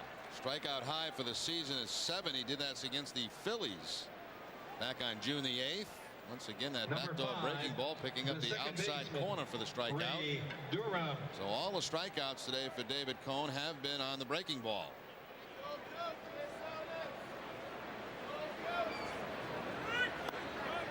And that one is just a little bit low to Ray Durham. He reached on a Nomar Garciaparra error to open the game, and he singled to left and scored the Chicago run in the 3rd.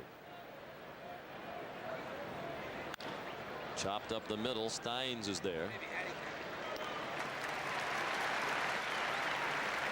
2 outs.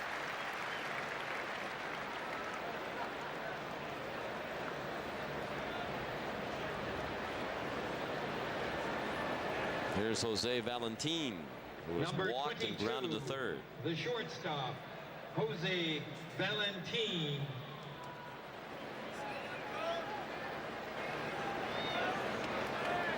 Longtime Milwaukee Brewer Valentin, now in his second year with Chicago. He had a big year last year for the White Sox for offense at 25 homers. He also made 36 errors.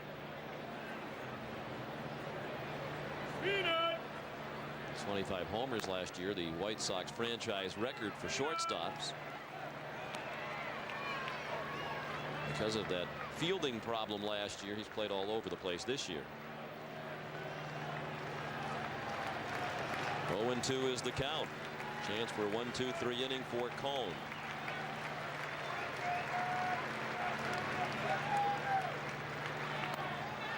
Up and in.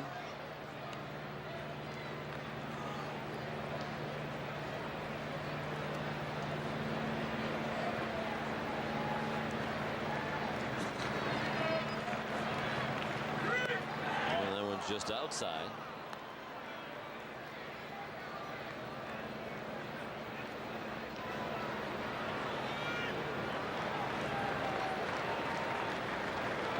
The 2-2.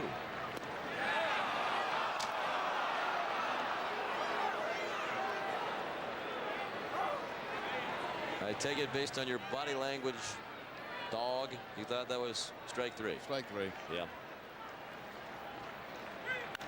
And now Valentin crushes one down the line near the pole. It is a home run. Cone looking back at Hatteberg as if to ask if that was a fair ball, but the Red Sox don't argue. It was close by the pole. So just when it looked like they had him struck out and the inning should have been over, on the next pitch, Valentin lines a home run just fair to give the White Sox a 2-1 lead. Number 45, the left fielder. 16th Carlos homer of the year and Lee. 41st run batted in for Valentin. Here's Carlos Lee. This umpire has no clue. Absolutely none. It looked like Cone had him struck out when that backdoor breaking ball, which he's been getting a couple of times in this ball game, didn't get it in a key situation. The very next pitch, the home run. There's just no consistency to the strike zone today. No. And that's the thing I think that pitchers and hitters ask for. Okay, if you're going to call a pitch a couple inches off the plate a strike, that's fine. If you're going to do it all day. Well, one pitch is a ball and the next one's a strike and then the same spot. And no one knows what the guidelines are for the day. Cone looked like he tried to overthrow that 3-0 pitch. He walks Lee.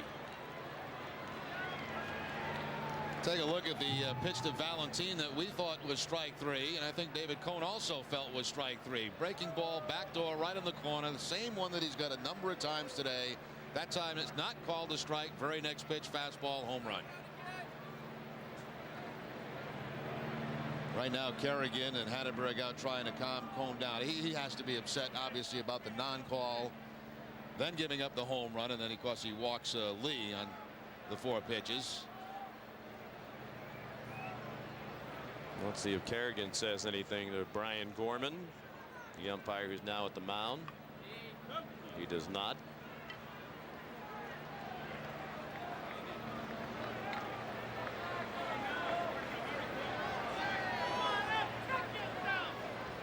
Number 30, the right fielder, Maglio Ordonez.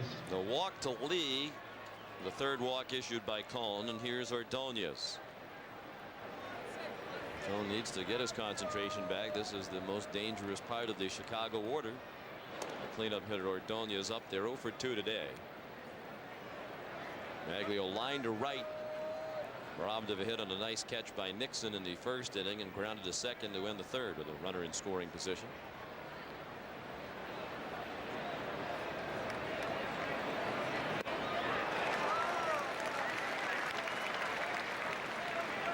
And for a big man, Lee over there at first runs very well. He has 13 steals.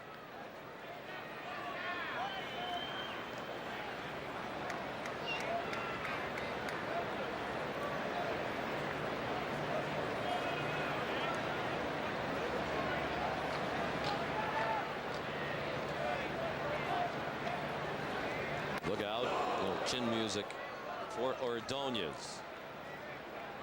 David Cohn's been doing more of that the last couple of starts, running that fastball up and in on hitters to try to set up his breaking ball.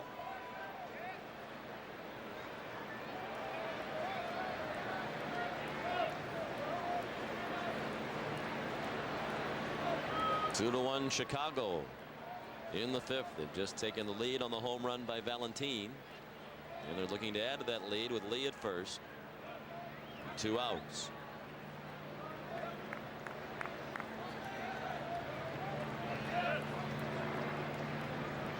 The 1-1 to Ordonez, inside again.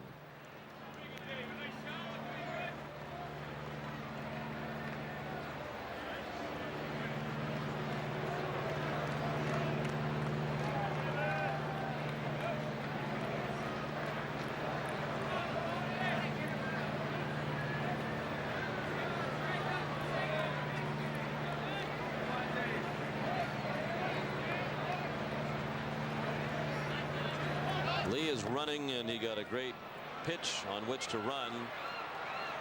No chance for Hatteberg. And Lee has his 14th stolen base of the year. It's one more than he had all of last season. So he's in scoring position with 2 outs. Got the breaking ball and plus a double clutch from Hatteberg trying to get the ball out of his glove. Didn't get it on that first attempt. And Lee with a hard slide into second base, really pushing Steins off the bag.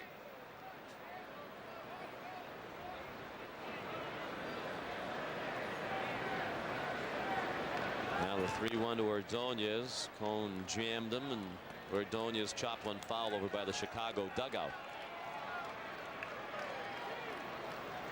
where Canseco looms on deck.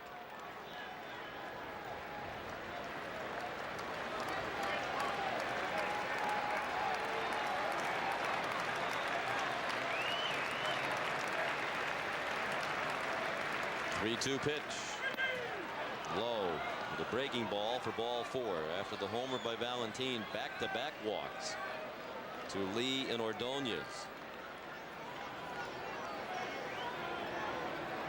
Number 31. Fourth walk of the game from Cohn. His season high is 5, which he's done only once against Tampa Bay in 5 innings on June 25th. Walked only 1 in each of his last 2 starts prior to today. Not too many splitters in this game from David Cohn. Mostly fastball breaking ball. And you think if that had been strike 3 on Valentin, not only would it be still a tie game, Canseco takes a strike, but how many pitches has Cohn had to throw since that pitch? Well, at least probably about 12. Through the other pitch to Valentin, then the back-to-back walks to Lee and Ordonez, and he's still not out of the inning.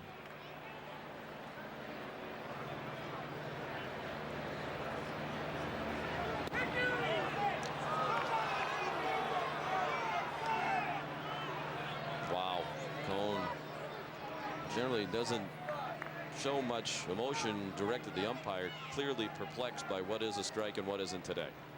Now you can see his head drop after that last call by Gorman, the home plate umpire.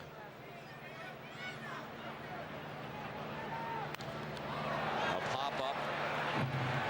Hillenbrand over by the dugout has it. And Cohn cast a quick glance in the direction of Brian Gorman on his way off the mound. The White Sox have the lead on the Valentin homer. It's 2-1 in the middle of the 5th.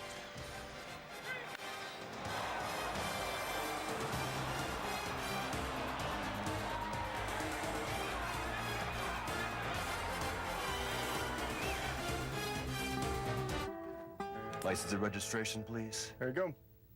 Well, well, well. Looks like we got a celebrity here. Yeah, I guess so. You're Tug McGraw's kid. Your dad had the best screwball I ever saw. So you're a bus driver, huh? Well, not everyone can have an arm like Tug. Officer? Holy moly. That's Tug McGraw. Bud Light is proud to sponsor Tug McGraw's son. You still got it. What did I miss? That was fast. What did I miss? Dad, popcorn. Guys, what did I miss? Pedro Martinez struck out 3. I caught this. We were on the big screen. Did I miss anything else? Yeah, my nachos. For tickets, call 617-482-4SOX or log on to redsox.com. Most towing capacity. Highest payload rating. Roomiest cabs available. Biggest diesel in its class. Combined, they make up the Ford Super Duty, the truck that outsells Chevy and Dodge combined. Get $1,000 commercial bonus cash on Ford Super Duties at your New England Ford dealer. 2-1 White Sox, and as David Cohn left the field at the end of that inning, a little quick stare toward Gorman, the home plate umpire. He is, I guess you'd say, perplexed at what the strike zone might be today. I think everybody is. It's really been all over the place for everybody, both pitchers and most of the hitters. Last time Gorman did a game behind the plate, it was up in Toronto, Red Sox Toronto, when he threw out Shannon Stewart in that ball game. Pitch way inside. Somehow Daubach managed to get out of the way. Daubach out on a fly ball to left in the third inning. Facing Sean Lowe, who's given up just 2 hits. One of them a Shea Hillenbrand home run.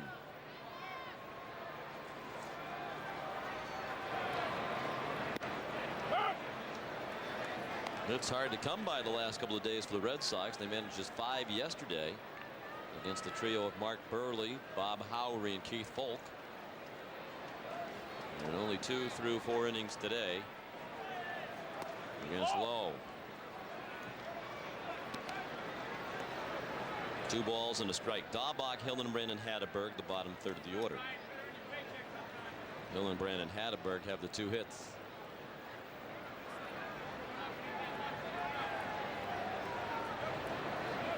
Down and in, 3-1. Certainly Lowe had a long wait in the dugout.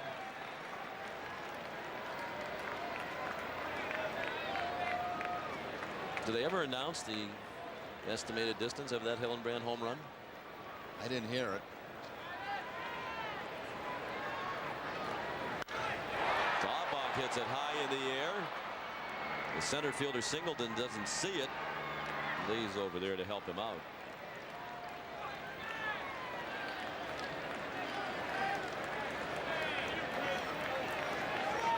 That ball is going to carry a little closer to the wall than it actually did. It sounded like good contact, but the wind is blowing out.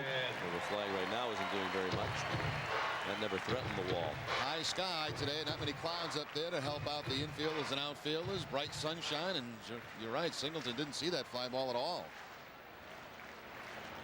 Here's Hillenbrand, who hit a towering home run down the left field line over everything, landed on the roof across the street.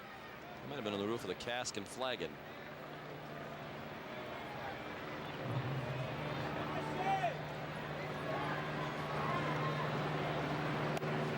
The ball down and in. Lowe's retired 5 in a row.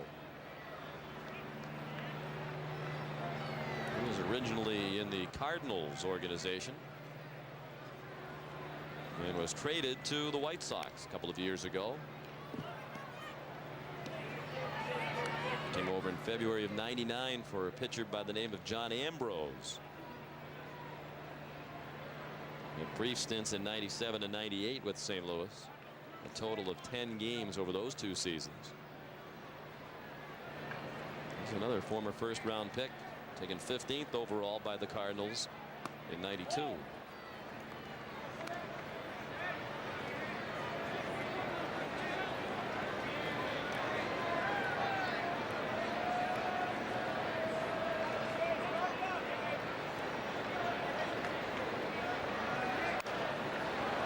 Swung at ball 3. It's a weak pop-up. It's caught by the pitcher Lowe, running off the back of the mound. That's another big league jam job right there. I don't believe it broke the bat of Shea Hillenbrand, but big swing and just that little pop-up that the pitcher has to make the play on. The catcher. That ball gets over his head. It's probably going to be a base hit for Hillenbrand. Right in on the label of the bat. So 2 down here in the 5th. The White Sox lead 2-1, and the batter is Scott Hatteberg. He bounced a single through the right side in the 3rd. Takes the ball just outside. Red Sox have an off day tomorrow. And the homestand continues on Tuesday when the Anaheim Angels are here.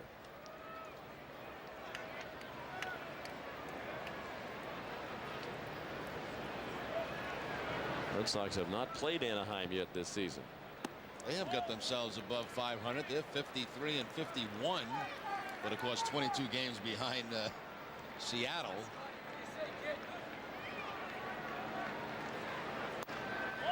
Ball 4, a 4-pitch walk to Hatteberg. The 3rd walk given up by Lowe. He had retired 6 in a row before the base on balls. You'd have to say Mike Scioscia is getting the most out of that team. I mean, Anaheim not exactly Number 12, loaded with marquee players. Chris 2 games above 500.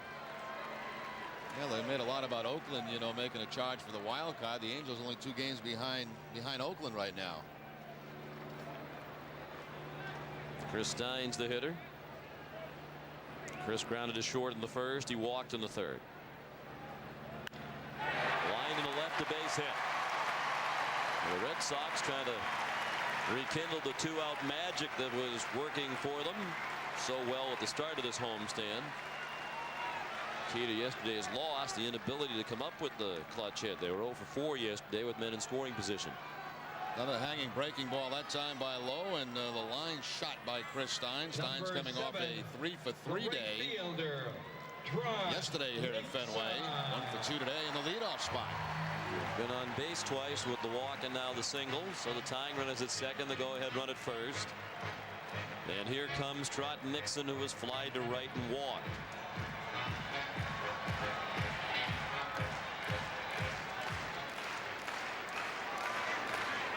Red Sox 0 for their last 12 in this series with men in scoring position. Of course, they had a series full of hits with men in scoring position the very first inning of this series on Friday night when they scored 7 runs. They were 6 for 7 in that inning against Kip Wells. They haven't had a hit since.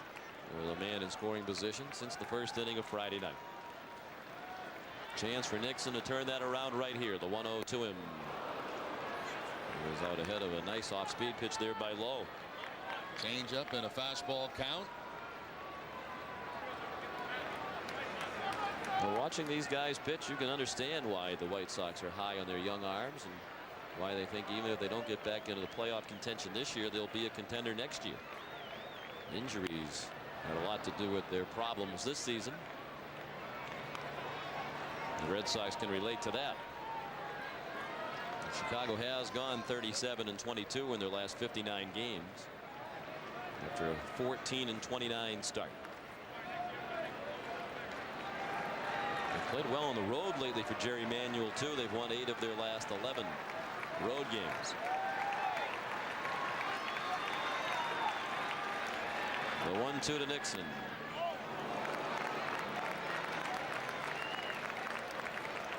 Two and 2.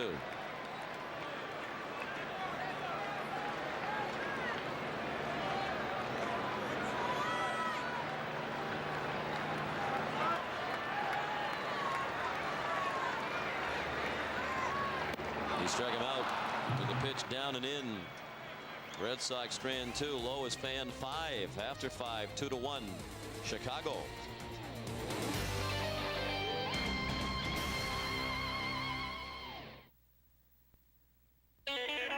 During the Mercury 2001 clearance, get 0.0% financing on every Sable in stock.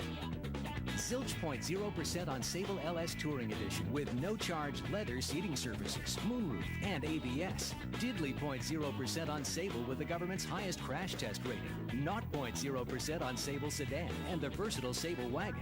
But hurry, before these offers are gone. 0.0%. See your Mercury dealer now. Life is like a sport. The impact of each step impacts more than just your feet. But new Stride Guard insoles absorb 50% more heel impact than these Dr. Scholl's. Take more impact in stride. New Stride Guard insoles. Americans have places to go, things to do, so they go Midas. Air conditioning, we do that. Oil changes, we do that. Batteries and mufflers too. For total car care by certified technicians, who does it all? Midas. We do that. It's gonna be a magic summer with my Toyota. It's Toyota's Magic Summer, and you still have time to get $1,000 cash back on Toyota Tundra, which received the highest rating and outperformed all full-size pickups in Insurance Institute crash tests. It's gonna be a magic. Or get special Tacoma leases, just $199 a month for 48 months with $19.99 due at signing. But it ends July 31st. Hurry, see your New England Toyota dealer now. 2-1, the White Sox have the lead as we go to the top of the sixth. We'll have lunch with your favorite Red Sox players, both past and present, next Friday. All fans age 50 and under entering Fenway receive a collectible 100th season lunchbox courtesy of the Red Sox and Dunkin' Donuts. For more information, visit redsox.com. Well, there's Tom Calorio and his family here at the game today. It's quite an elaborate sign. Lots of stuff on there. Hit it here. Not hard. But Tom's mom, Helen, a great Red Sox fan, watches every ball game. We want to send her a special hello today on this beautiful Sunday afternoon.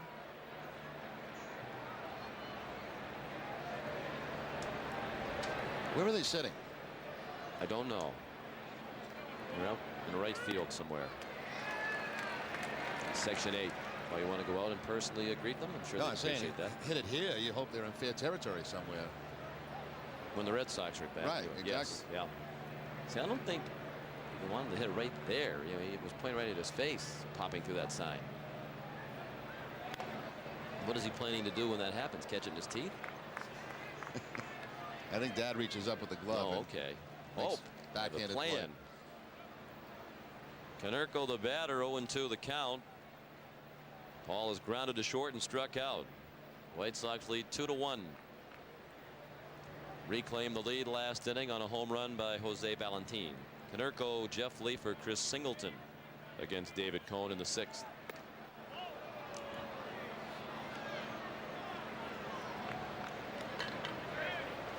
One and two now.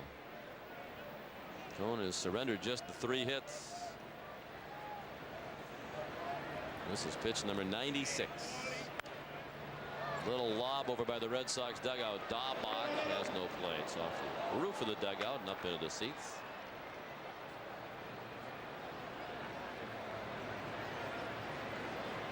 A little trade last night in Major League Baseball. The Tigers sending Todd Jones, once their closer and quite recently one of the best closers in the American League, to Minnesota in exchange for Mark Redmond, the left-handed starting pitcher.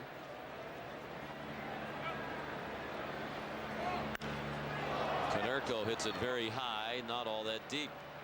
Nixon coming in. One out.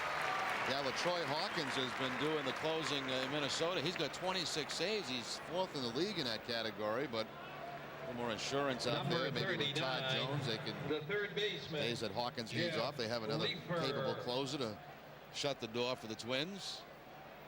It's unusual to see the Twins make a move where they get a veteran player. Yeah, usually they're dumping guys who have a salary at this time of the year, but they know they're in the playoff race, a half game behind Cleveland in the Central. But at the moment, they're the leading team in the wild card. Minnesota's at Seattle. They're the Central standings. Indians by a half game. Minnesota's lost 2 in a row and 7 of 10. They're in Seattle again later today. Jeff Leafer, the batter, 2-0 the count. Leafer is flied to center and walked. Bill Pulsifer warming up in the bullpen. It's going around the 100 pitch mark now. A lot of extra throws last inning as a result of that non-strike 3 to Valentin. The Yankees pouring it on Toronto again today, 8-0. They're on their way, it seems, to sweeping that series and pummeling the Blue Jays in all 3. Tino Martinez, who's been on a tear, has hit another homer. Alfonso Soriano has homered and tripled and driven in 3, and Jorge Posada has hit a home run. 8-0 Yankees in the 6th. Swing and a miss. Leifert departs. 7 strikeouts for Cone. That's the split of that time from David Cone to pick up the strikeout against Number Leifert. 12, the center fielder. I mentioned most of his pitches this afternoon, the fastball breaking ball, but that time the splitter to pick up the strikeout. So the 7 strikeouts matching David's season high. Jerry mentioned earlier he fanned 7 Phillies here on June 8th. Singleton pops it up. Shallow left. Garcia Parra has it. 0-1-2-3 inning for Cone. We go to the bottom of the 6th, 2-1 Chicago.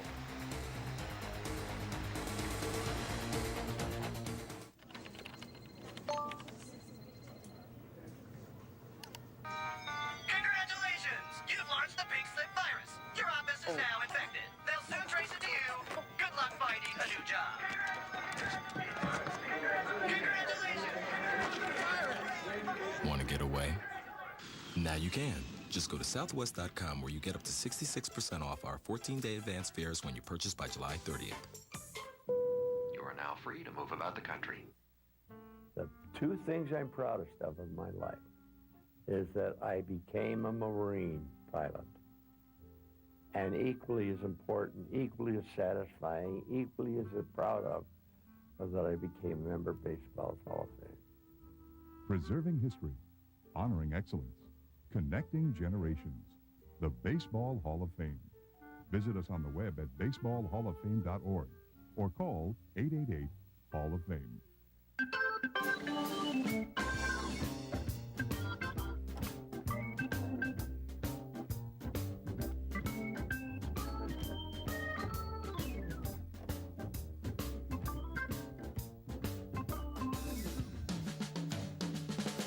The 2001 Honda Clearance. It only happens once a year, and it's gone before you know it. It's a surefire hit. Go ahead, seize the moment.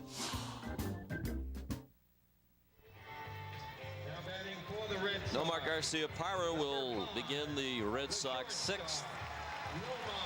Nomar in his return to action tested immediately. The first batter of the game, Ray Durham, hit a slow bouncer on the left side. Nomar bobbled it and was charged with an error.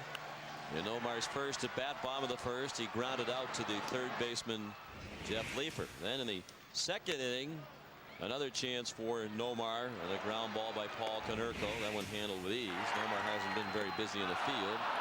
In his second plate appearance, he struck out with a couple of men on to end the third inning. Here he is 0 for 2. Leading off the 6th, Garcia, Parra, Ramirez, and Bichette.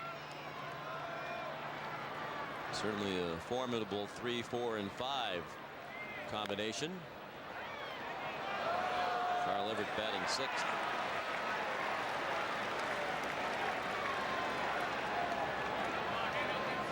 One strike on Garcia Parra. Lowe got out of a 2-out jam last inning when he struck out Nixon with a couple of men on.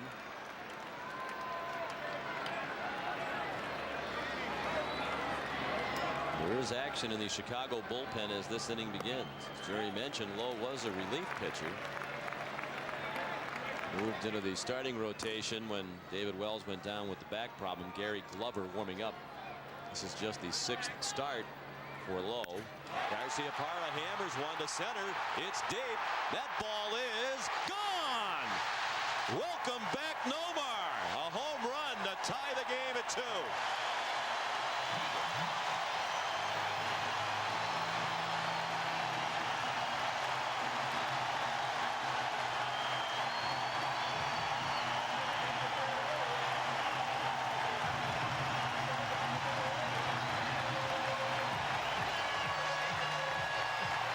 The fastball straight away center field up into the bleacher area to tie the ball game.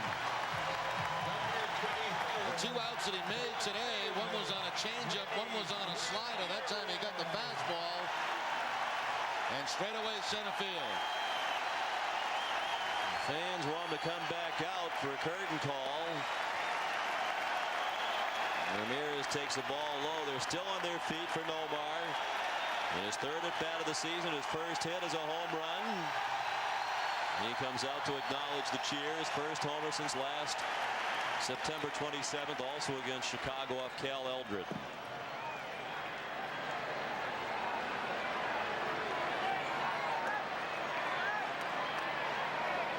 A little bit of everything today for Nomar in his return. And that should put the rest, the strength that he has been able to build up in his wrist, obviously. Still with the home run power. As Red Sox fans well know, he is a fitness fanatic, always in great shape. Works exceptionally hard throughout the year, not just during the baseball season. He's worked with the Red Sox strength and conditioning and medical staff, and he also did a lot of extra work during the rehab process with the noted strength and conditioning gurus Mike Boyle and Walter Norton Jr. Chopped down to first. Konerko makes the play. Ramirez is out for the first out of the inning. And they devised a lot of exercises for Nomar to help him with his overall conditioning and fitness, but also to help him rehab that wrist.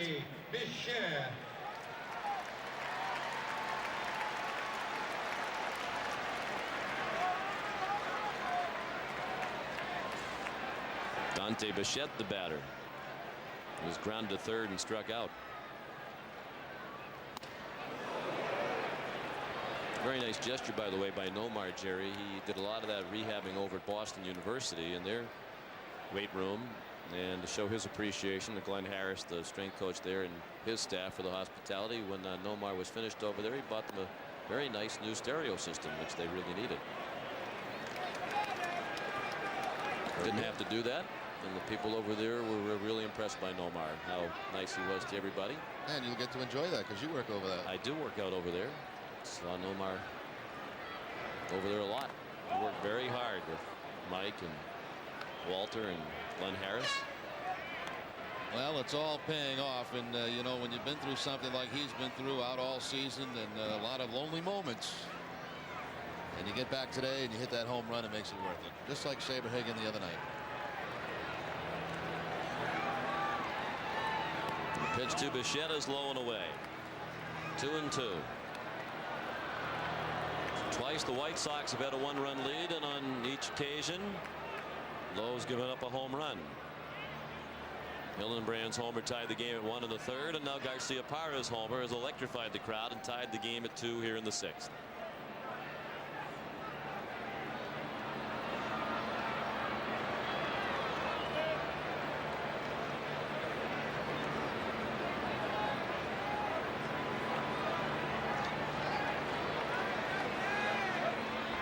Double-barreled action in the White Sox bullpen now.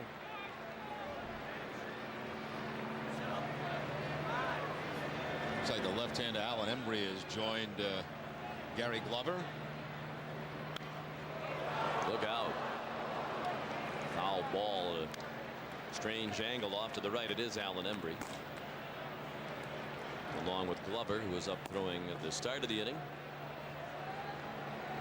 2-2 game. The hits 4-3 in favor of the Red Sox. Low up over 100 pitches now at 102. Number 103 is swung on and missed. Off-speed pitch. Bichette out in front of it. He fans for the second time. And Lowe has struck out 6. Number 2, the center fielder, Carl Everett. Let's pause for station identification on the Fox 25 Red Sox television network. You're watching WFXT Fox 25 Boston, home of the Red Sox. Carl Everett slashes at the first one and fouled it away. He is grounded out twice.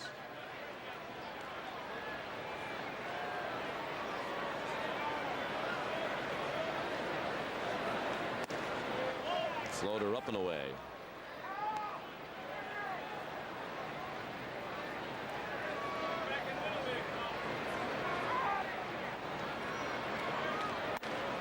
Low might be tiring. Another pitch up.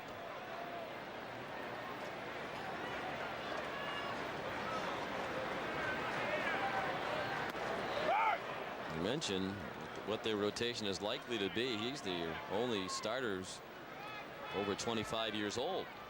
He's 30. White Sox now, with the trade of James Baldwin, have an average age on their entire team of 27.7. They're the second youngest team in the major leagues. Only Minnesota has a younger average age. Everett strikes out to end the inning, but the Red Sox have tied it up on the home run by Nomar Garciaparra. 2-2 after 6.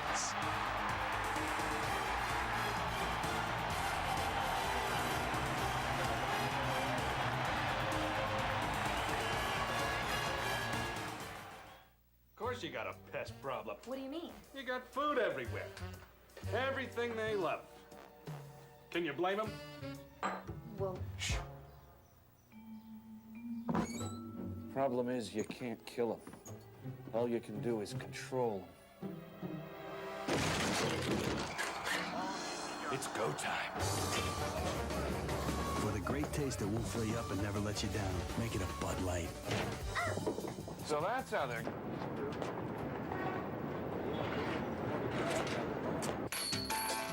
Hi, how are you? May I help you find something today? Tangerine. That's fun, isn't it? Do you do fuchsia? I don't like to call them colors. I like to call them flavors.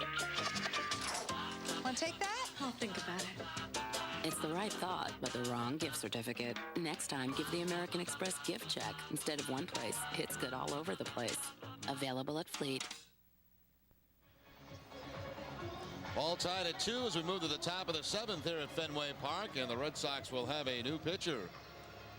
To start the top of the 7th, Bill Pulsipher coming on for the 14th time this season. Opponents average only 184 off Pulsipher. 11 1/3 innings, 7 hits, 1 earned run, 8 walks and 10 strikeouts. His last outing against the Blue Jays on the 26th, a third of an inning in that ball game.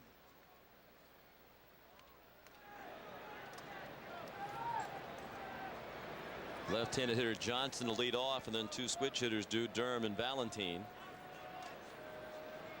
against Pulsipher, and there is no action in the Boston bullpen.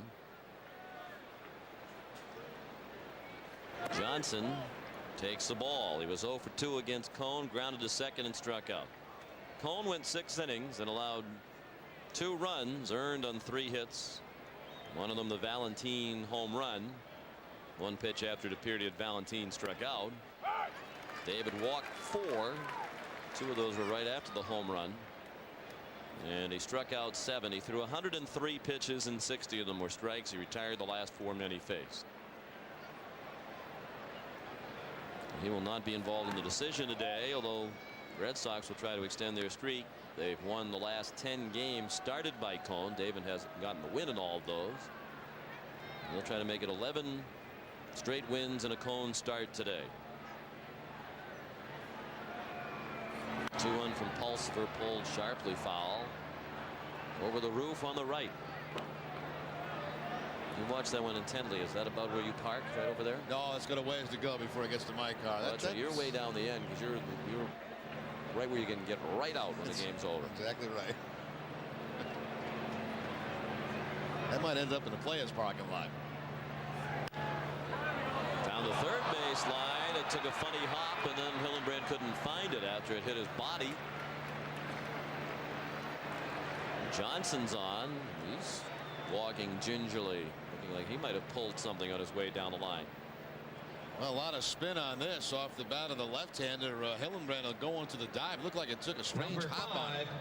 Yeah, right there, it kicked back. Durham. And you don't usually see that. Must have hit a divot and then kicked back toward the body of Hillenbrand. That'll go as a base hit. Take a look now at Johnson as he, right. He twisted his ankle. No wonder. Ray Durham batting right-handed. Showed bunt and looked at a strike. He reached on an error in the first. He singled and scored in the third. He grounded to second in the fifth.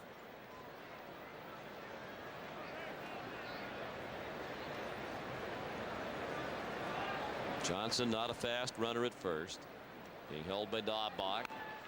The bunt. Pulsipher has a play at second. He throws to Garciaparra for the out. So Durham safe on a fielder's choice. He couldn't get the job done with the sacrifice. Well done by Pulsipher.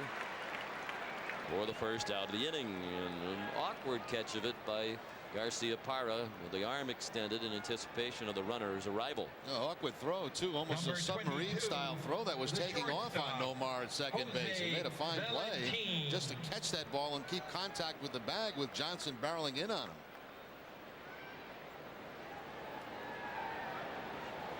Well, they don't want to make it easy on Nomar today. They're going to test him in a variety of ways and make sure he's ready to go. Get an off day tomorrow. Can rest up for a day. Valentin batting right-handed. Hit a home run in the 5th left-handed.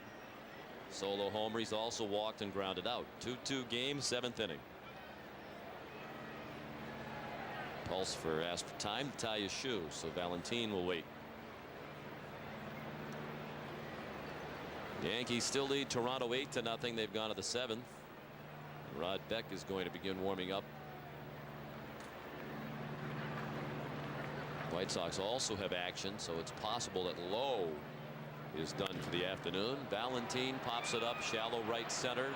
Long run for everyone, and it's Steins with a nice over-the-shoulder catch. Throw to first, not in time.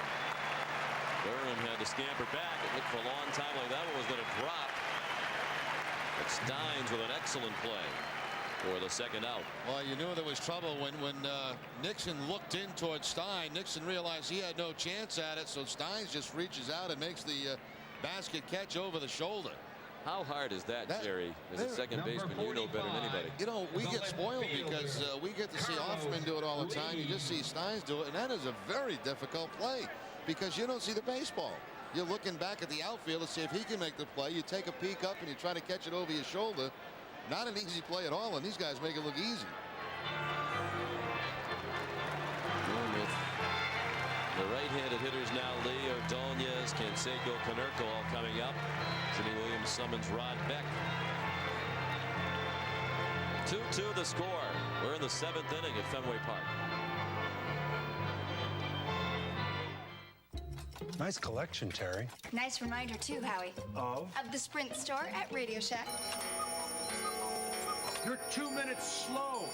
Actually, I'm thousands of minutes ahead. Get 3,000 Sprint PCS minutes a month only at Radio Shack for just $29.99 a month for 6 months. Plus, save up to $75 in mail-in rebates. But these clocks are still off.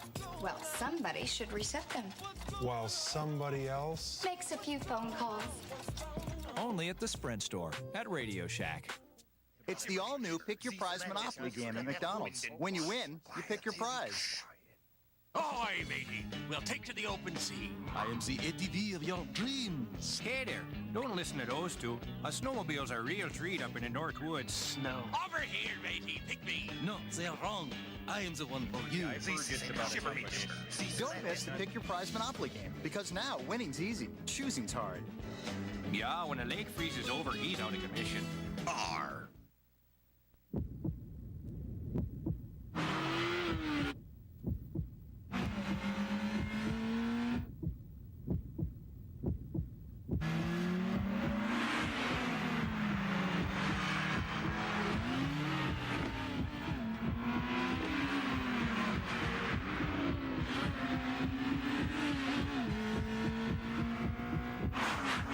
The all-new 200 horsepower Acura RSX. Pulsifer gets his job done, and of course the Trino switch hitters around to the right side with a not quite as effective. Now with the right hand is coming to the plate. Rod Beck, and for the 51st time, that ties him with Quantrill and Stanton for the most appearances in the American League, and he's had some time off. His last outing was against the Blue Jays on the 26th. Got the save in that game, going 2/3 of an inning. Recently, it's been the home run ball that has been hurting Rod Beck. No question about that. The total up to 11 for the season given up by Beck.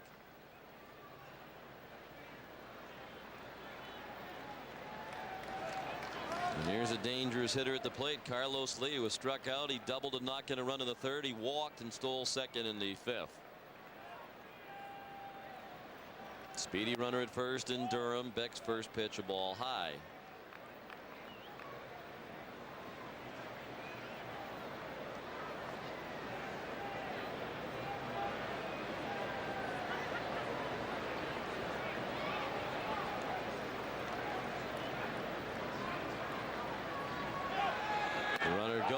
the throw from Hatterberg. Not in time. Steins tagged Durham up around the helmet while the legs were on the bag. So Durham has a stolen base, and the White Sox have the go-ahead run in scoring position now with 2 outs. Well, it's the one advantage of having speed throughout your lineup. You mess up the sacrifice bunt, but with the base steal, you still get a chance to get in the scoring position. There's the tag on the helmet. And apparently the foot on the bag for Durham before the tag. White Sox will run. They have 91 steals as a team now. By comparison, the Red Sox have 30. Yankees still lead the American League in steals, 121 prior to today's game.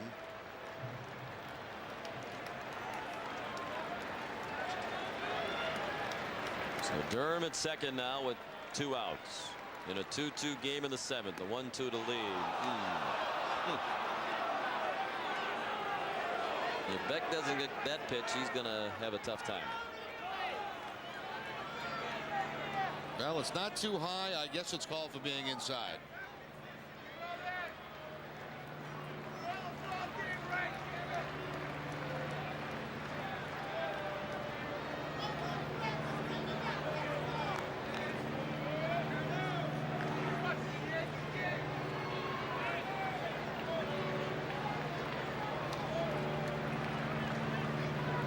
Now the 2-2 pitch. That one is up and in.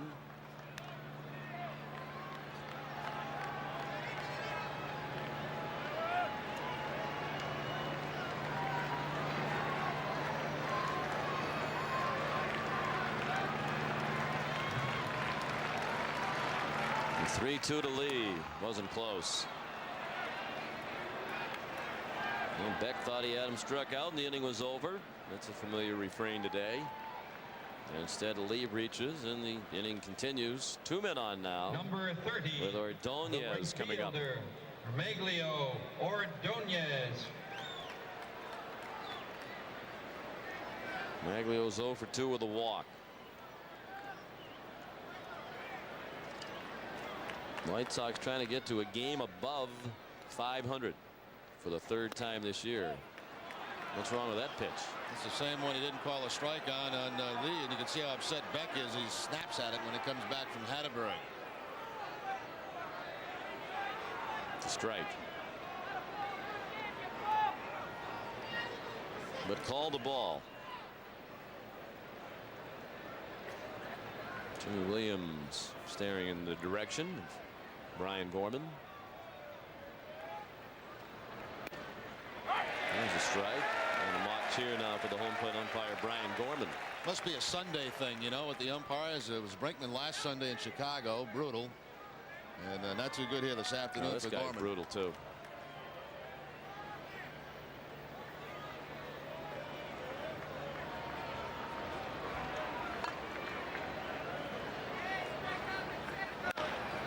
Chopped on the left side. It's a hit. Durham around. Ramirez throw offline. He fielded the ball flat-footed. Wasn't in good position to throw it. So Beck thought he had Lee struck out to end the inning. The inning continues and the White Sox get another run. Yeah, Beck had a few words too for Gorman as he walked by him, heading back toward the mound. Ramirez stopped charging here. He just kind of played the ball. He had a good charge and he stopped. And that cost him some time at home plate. Throw up the first base line. There's Beck as he goes by Gorman, gives him a look. And then a few words with Hatterberg. That run is charged to Pulsifer. So he's the pitcher of record right now. And here's Canseco taking a strike. 0 for 3 today with 2 strikeouts is Jose. 3 runs, 5 hits for Chicago, 2 runs, 4 hits, and an error for Boston.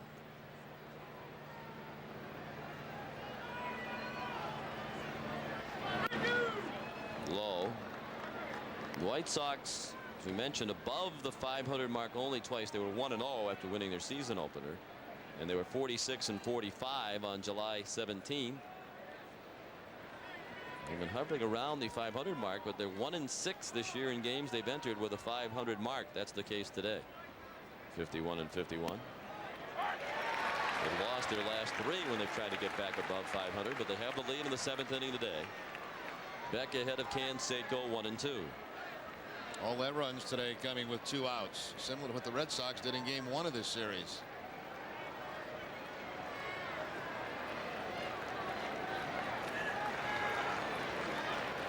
One-two pitch in the dirt, blocked by Hatteberg.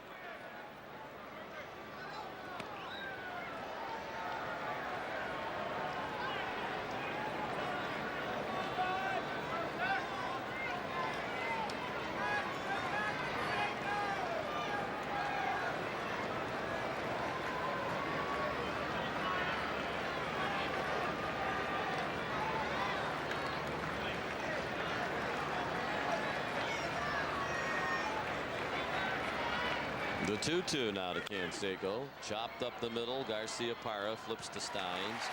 2 in the inning. But the White Sox get another tainted run. At the 7th inning stretch, they lead 3-2. You're watching the Fox 25 Red Sox television network. They're a breath of fresh air. These women turn heads. Hey, you can just suck 'em out. Speak from the heart. From now on, I'm only marrying for love. And possibly once more for money. And show real dedication to family.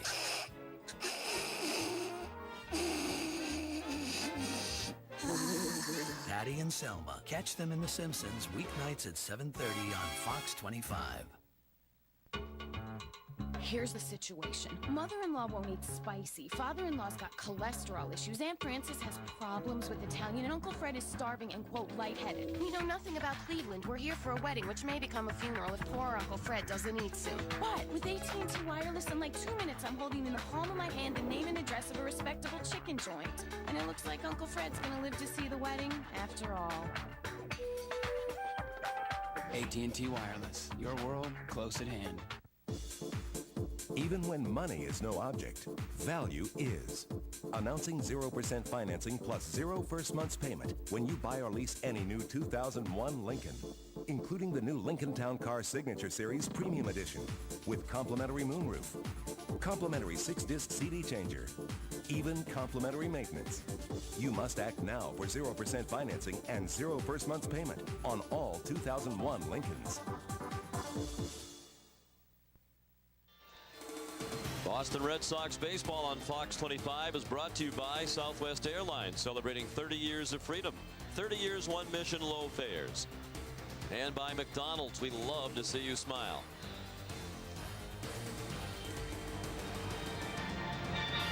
Three to 2 White Sox of the 7th inning stretch, and the new pitcher for Chicago after 6 innings from the starter Sean Lowe is Alan Embry. Second appearance of this series. He pitched a third of an inning in the first game and struck out Troy O'Leary in that ball game. Embry coming over from the San Francisco Giants.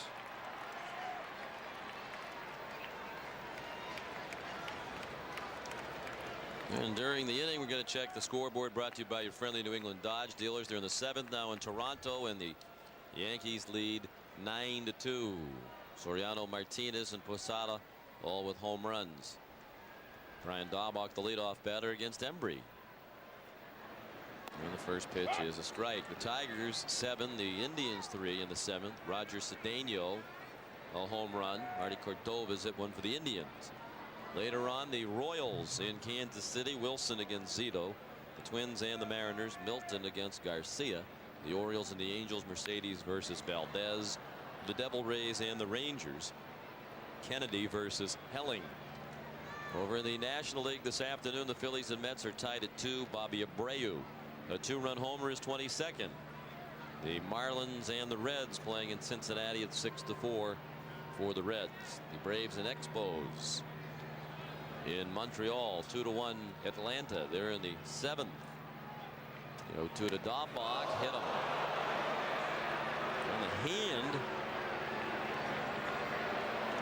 Jim Moreau out to take a look at Daubach.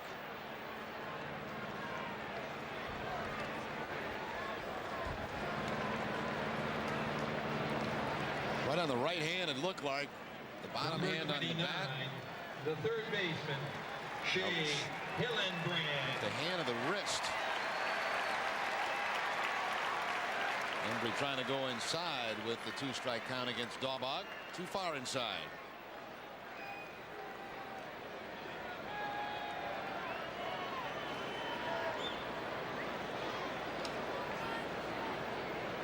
Here's Hillenbrand. He shoots one foul and right. Shea is homered and popped up back to the mound. Lowe caught it in the 5th inning.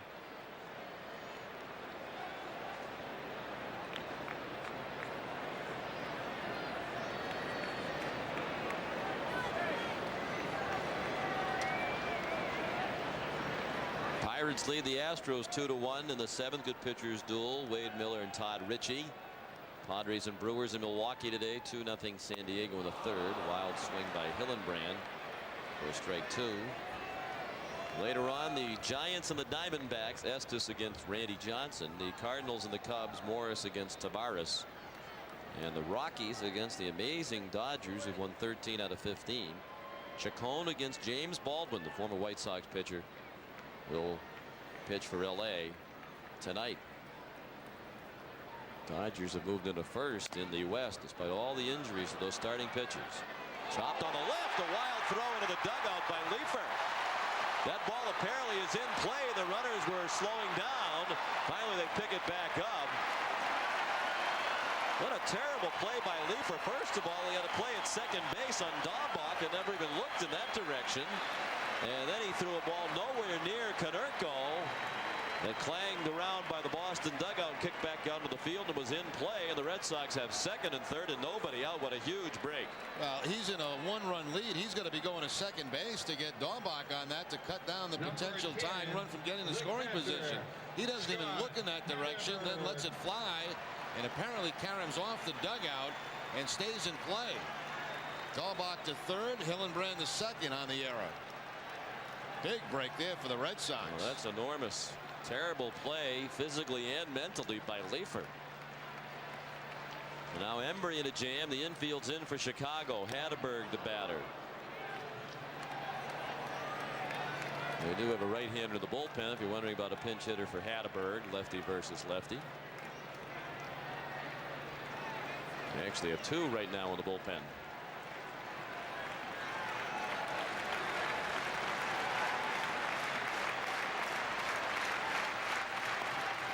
Embry missed. Sean Lowe, the starter, went 6 innings, allowed 2 runs, earned on 4 hits, including a pair of solo homers by Hillenbrand and Garcia Parra. Lowe walked 3, struck out 7. He threw 108 pitches, 62 strikes. He'd be the winner if the bullpen can protect it, but it's a tenuous lead for Chicago right now. 1-1 high up under the chin of Hatteberg. Interesting choice too by Jerry Manuel. He's got the infield in with the 1-run lead, but 2 men in scoring position, nobody out.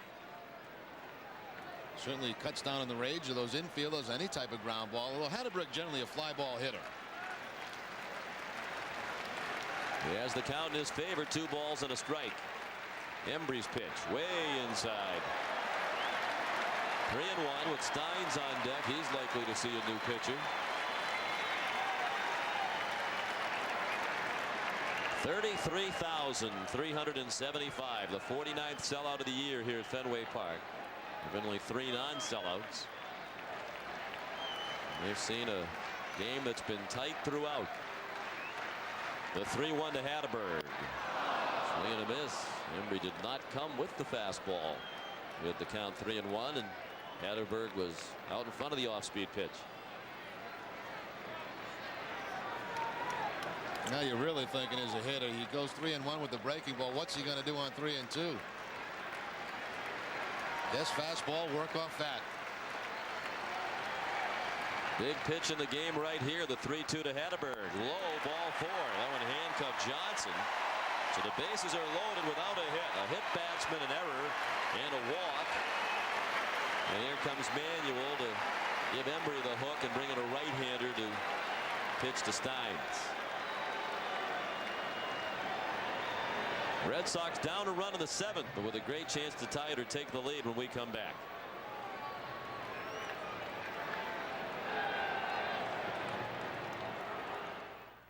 Big Pedro. Pedro, can you win 30 games this year? I'm not sure, but I'll give it a try. Pedro, do you think this is the year? We just take it one game at a time and give it 100% effort. Hey, this is a two-part question. Did you know that the lobster roll was back at McDonald's? Yes, I did know. And how do you feel about that? Hungry. Thank you. The delicious lobster roll is back at McDonald's, and now you get more lobster than ever for just $4.99. Plus, you can get a disposable camera with free film processing for $1.99 when you buy an extra value meal. Here you go, kid. Thank you. Listen, I need that freeway story by noon. Not now. Come on, come on. Yeah. Sure. You better not be dead again. What if people treated you Let's go. the way you treat your car? Pep Boys treats cars right. Introducing Energizer to our quality line of ProStart automotive batteries. All right. Who wants to give me a hand? All you need to know is where to go. Pep Boys. 1, 2, 3, 4, 5. Everybody in my Ford, let's go for a drive. The Ford Authorized Clearance is here. The best time for the best deals on America's best sellers. A little bit of fun along the way. The fun is back and so are the deals. Now get $1,000 cash back or low 2.9 financing on all 2001 Ford Focus models, including the 4-door. That's $1,000 cash back or 2.9 financing on Ford Focus. Only during the Ford Authorized Clearance. Going on now at your New England Ford dealer. Boston Red Sox baseball on Fox 25 is brought to you by Dunkin' Donuts. When the action heats up this season, cool off at your neighborhood Dunkin' Donuts. Loosen up a little.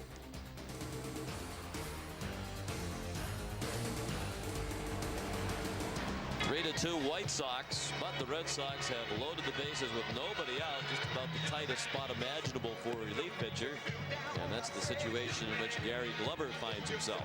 His last outing was a spot start against Cleveland. That's when Baldwin was traded. He got the start in that game and went 3 1/3 innings against the Indians. He has worked back and forth this year between the Major League White Sox and Charlotte, the AAA ball club. A couple of different call-ups, overall making his 32nd appearance of the series and the first of this series against the Red Sox. Here comes Chris Steins, who's been a hot hitter the last couple of days. 3 hits and was on base 4 times yesterday. Today he has grounded out, walked, and singled.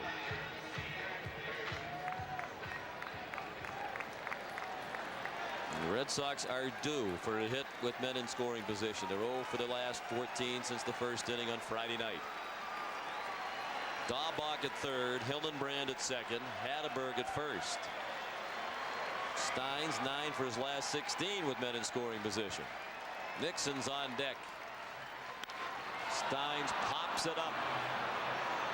Infield fly rule in effect. Konerko waves away Durham. They're waving at each other.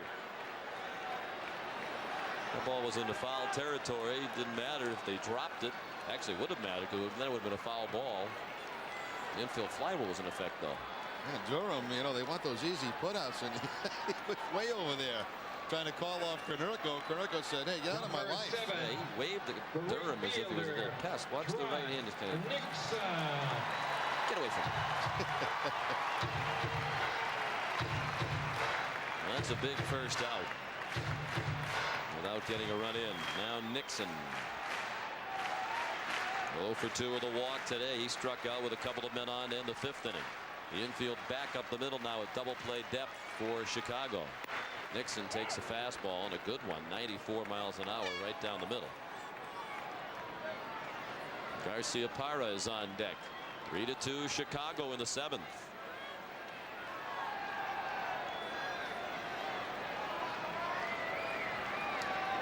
Gary Glover, the third pitcher of the afternoon for the White Sox, and his backdoor breaking ball flipped out of play by Nixon, so Trott's in the hole 0-2.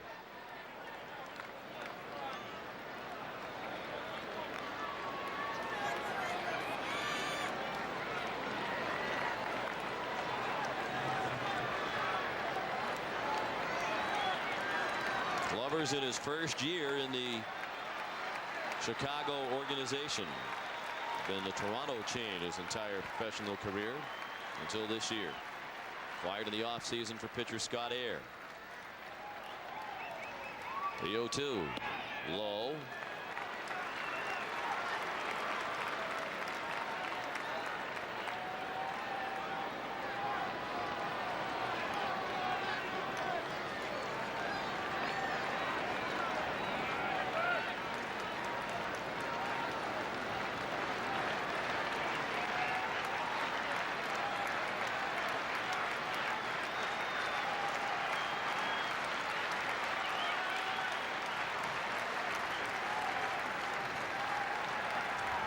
Glover steps off.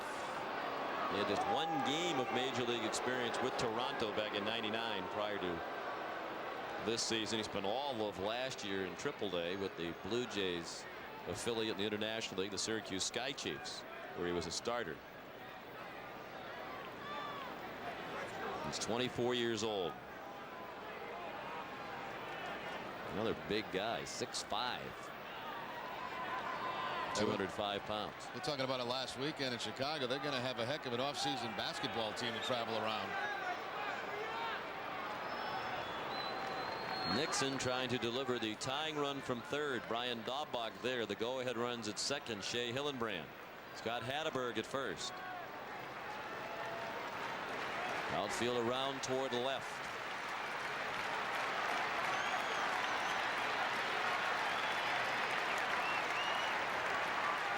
The 1-2 to Nixon. Strike three at the knees. Good fastball. And a good pitch by Glover for the big second out. So he inherited the bases loaded and nobody out. He's got 2/3 of the job completed. And now he'll have to deal with the man of the hour, Nomar Garciaparra. And how appropriate that Nomar should come up in this spot. It's his day.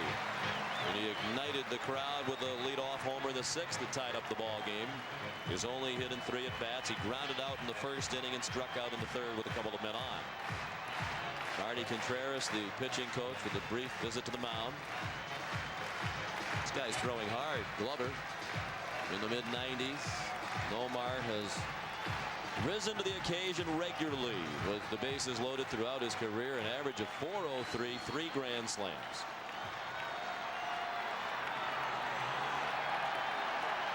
He had 2 of those grand slams in the same game against Seattle. He takes the ball low.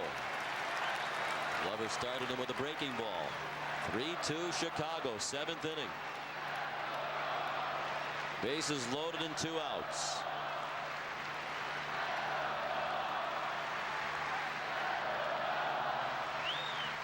Fastball outside, 2-0. And Omar can be selected here. No place to put him.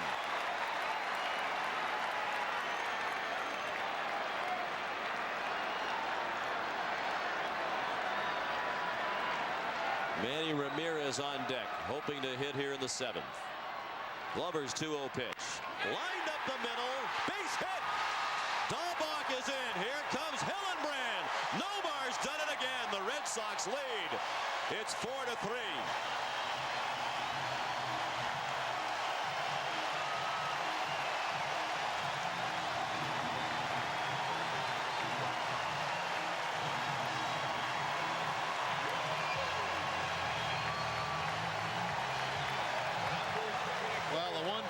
Thing for Nomar by falling behind 2-0, I should say. He got to see both the breaking ball and fastball. Then on a 2-0 count, he sees the fastball. He has it read and shoots it up the middle for the base hit. Daubach and Hillenbrand around the score. The Red Sox take the 4-3 lead. They lead for the first time today. Garciaparra with 3 runs batted in.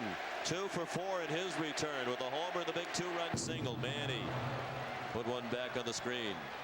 It is indeed Nomar's day at Fenway Park. Started with an error on the first play of the game and has brightened considerably since.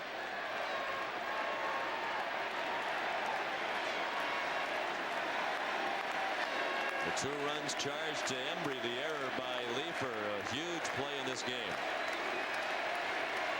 A 1-strike pitch to Ramirez in the dirt and barely corralled by that mid of Johnson. Manny's 0 for 3 today. Struck out twice and grounded to first.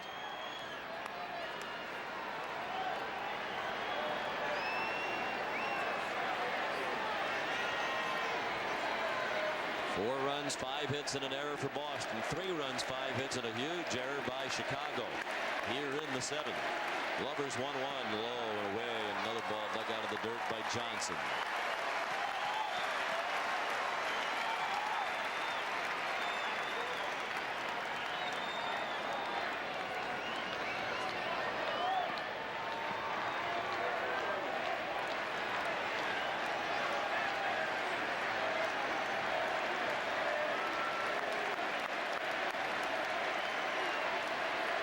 The 2-1. Fouled out of play to the right.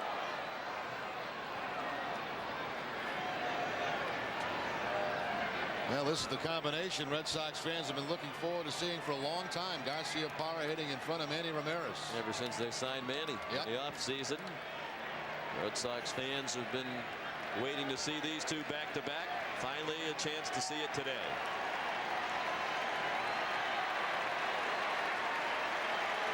Nomar's done his part. Now Ramirez trying to contribute. The 2-2 pitch. Hit hard and deep and foul and right. Hit a long way. Foul. Don't see many balls hit that far by a right-handed hitter. They're wide of the foul pole and right. This guy's throwing hard, too. He's been in the mid-90s.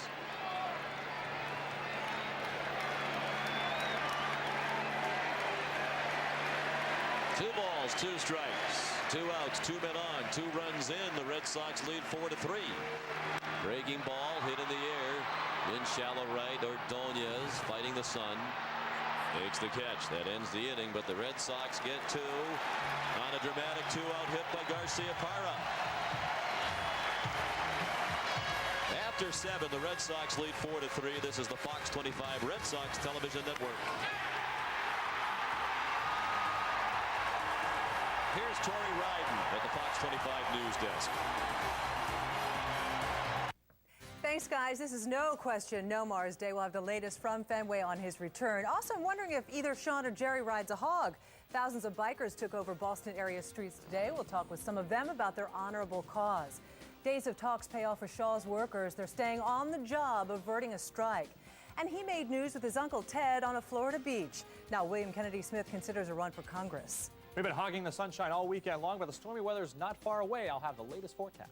All right, thanks, Kevin. I'm Tori Ryden. Hope you'll join us for Fox 25 News tonight at 10. I'm Sal Bertolami of JB Sash and Door. I'm Johnny Pesky of the Red Sox. We're the Window Boys. Let's do this Marvin Window commercial without Billy, like the old days. They'll wait for me. I'm the new star. Here's the easiest tilting window ever, Sal. It's the Marvin-clad ultimate double hung. Maintenance-free and durable. All wood inside and made for you to fit perfectly. They'll wait. Marvin sells itself anyway. And Marvin hides the balance system so you don't see it. And I don't see Billy, and that's even better. Just a little bit of heaven. I found my place in the sky. Grabbed the dice and rolled a 7. Now I've got a piece of the pie. When I'm swinging, angels are singing. There's nothing like a Dunkin' Donut to take the hectic out of your commute. Stop by today for a great deal on our delicious donuts. Buy 6 of your favorite donuts and get 6 donuts free. A dramatic return to action for Nomar Garcia-Parra today. He homered to tie the game in the 6th. Then after the Red Sox fell behind by a run, again, he drove in 2 runs with 2 outs with a single in the 7th. Give the Red Sox their first lead. 4-3 as we go to the 8th. Time for league leaders brought to you by your local Lincoln Mercury dealers. We check the ERA leaders in the American League. This is going to be the last day, at least for a while, that Pedro will lead the league. After today, he won't have enough innings to qualify. You have to pitch at least 1 inning for every game your team's played, and Pedro will no longer qualify after today. Jason Johnson, Tim Hudson, Mark Burley, and Joe Mays, the rest of the top 5. League leaders brought to you by your local Lincoln Mercury dealers. Konerko pops one up, not very high. Daubach charging, slides, can't get it. Landed right near the camera at the near end of the Red Sox dugout.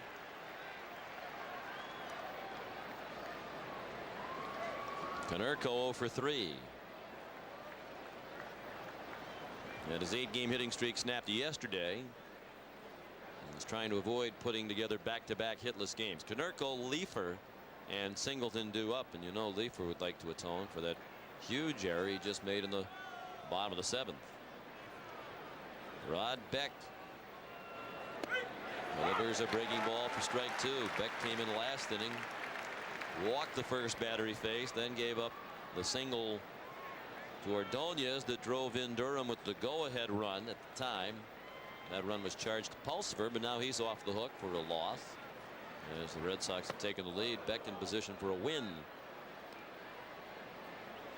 But still 6 outs needed to be accumulated by the Red Sox relievers to secure the victory.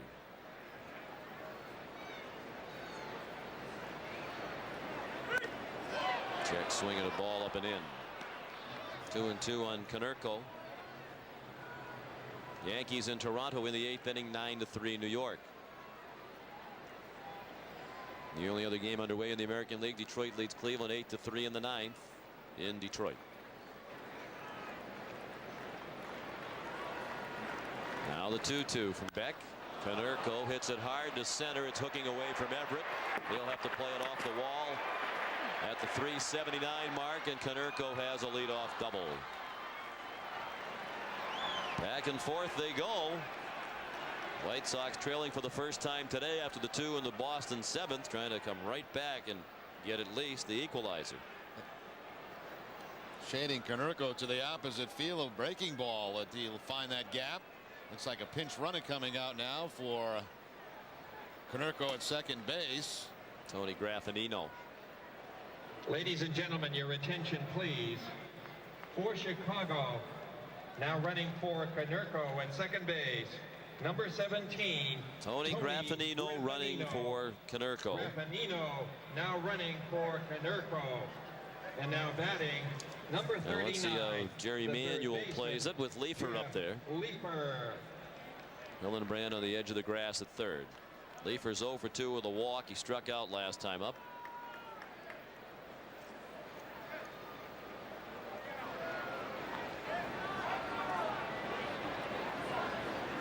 Takes the ball low and away. There's action now in the Boston bullpen. Alito Machado loosening up out for Red Sox. Working toward the bottom of the batting order here. You would expect he'd let Leifer be swinging away. And he drives it to right. Graffinino back to tag up as Nixon makes the catch. Nixon's throw. It hits the runner. It's backed up by Beck.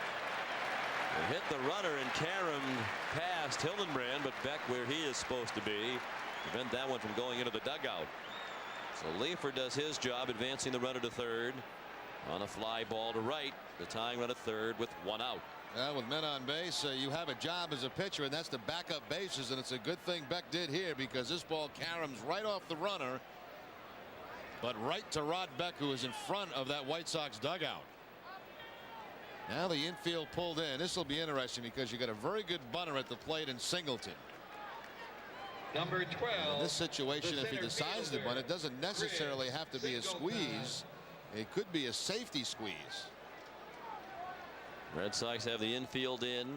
Singleton, a slumping hitter at the plate. 0 for 3 today. 2 for his last 17. He takes a breaking ball on the outside corner at the knees for a strike. And he's 5 for his last 31. That's on the heels of an 8-game hitting streak that ended on July 15th. Swing and a miss on a pitch down and in. Not a good looking cut by Singleton. 0-2. No, that was the curveball from Beck, and Singleton. Almost a half-hearted swing as Derek Lowe has joined Machado in the bullpen.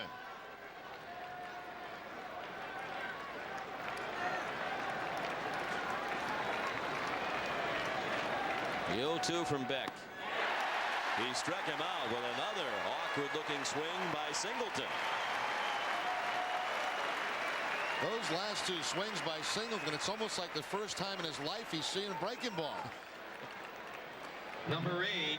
He was expecting to get a fastball on every pitch and was surprised by every breaking ball that he saw. I think your idea about the squeeze or safety squeeze might have been the way to go there. A better option. Yeah. So the infield can back up. Beck still has work to do as he pitches to the number 9 hitter, Mark Johnson. He's 1 for 3 of that strange infield hit. Took the bounce in front of Hillenbrand last inning. 1 strike on Johnson. Having a good year with the bat, hitting .291. Graffinino the pinch runner at third, the tying run. 4-3 Boston in the 8th. The 0-1 pitch is just low.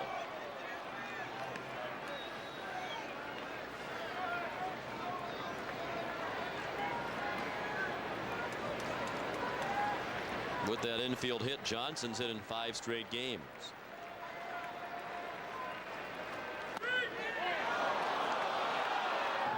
Beck thought it was a strike. It almost looked like he had his right arm up in the air, as an umpire would raise his right arm to call a strike.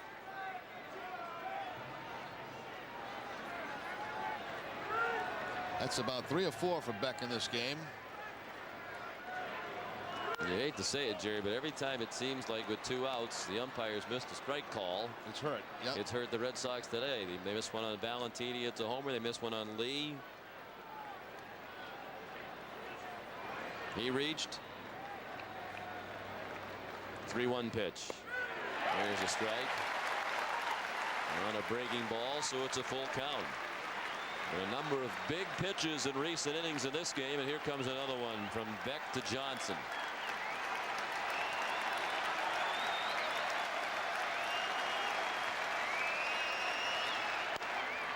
Foul ball past Wallace Johnson, the third base coach.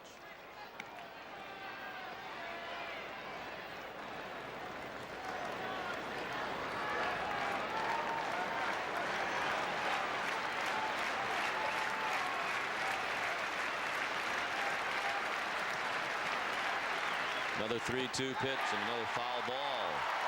Many of the fans thought it was a strikeout. They didn't see the ball rolling away. It's a good thing it was not a strikeout, because that run would have scored and Johnson would have been down at first base.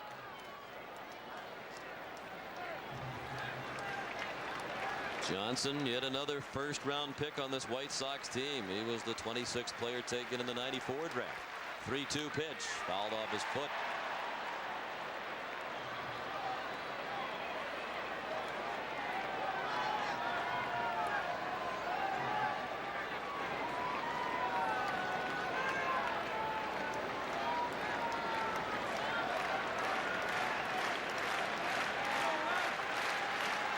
This will be the 9th pitch of the at-bat for Beck and Johnson. Tying run at third, 2 outs, 8th inning, 4-3 Red Sox, and a pitch missed, low and away. So a well-earned walk for Johnson. The second walk given up by Beck. He's pitched 1 inning. And here comes Jimmy Williams. Where's he going? I think he was trying to get the umpire's attention on which reliever he wanted. He's pointing to the back, so that means it's going to be Derek Lowe. He's going to want Lowe to get 4 outs to close it and save it.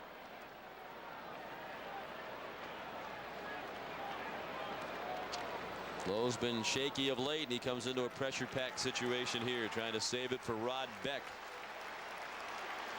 4-3 Red Sox. We'll be back right after this.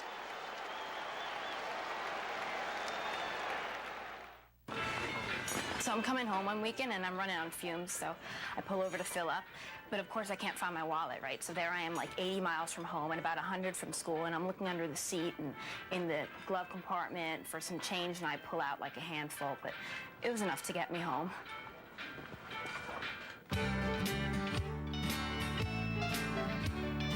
Get 0.9% APR on a 2002 Saturn SL1. For restrictions, see your retailer.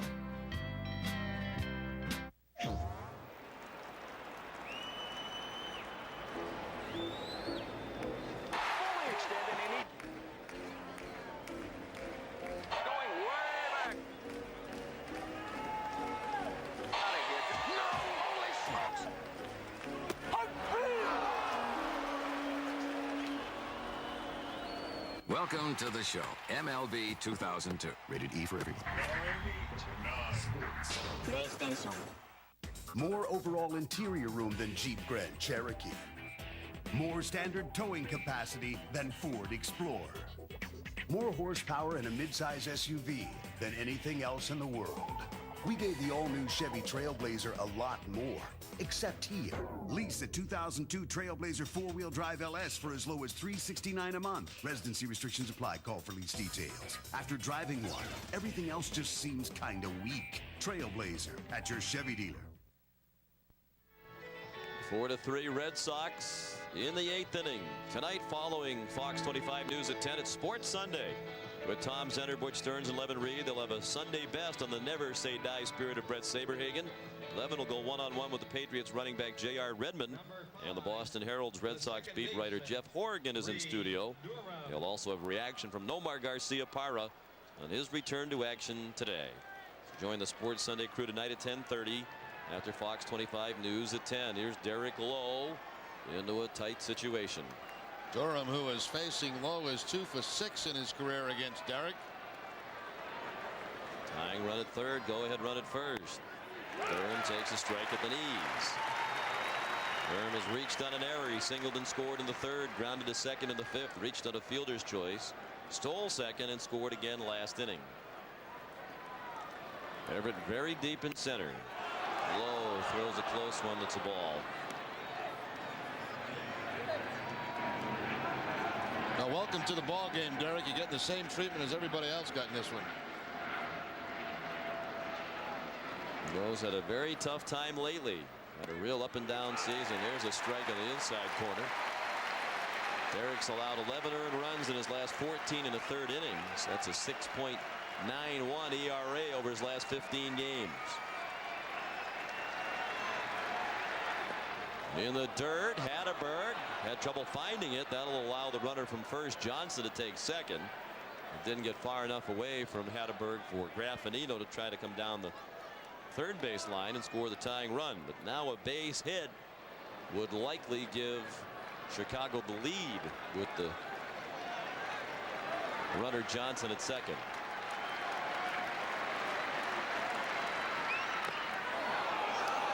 Foul ball.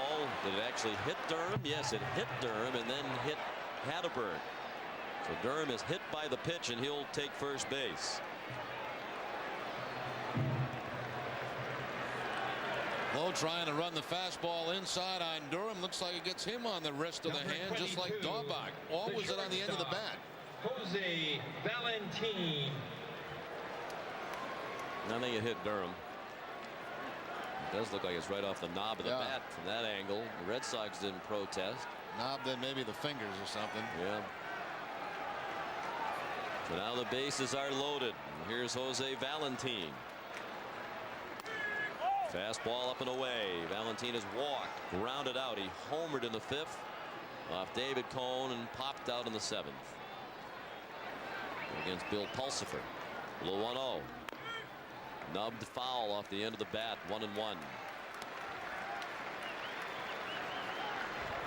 But here in the late innings, one big situation after another. It's been a good ball game here today.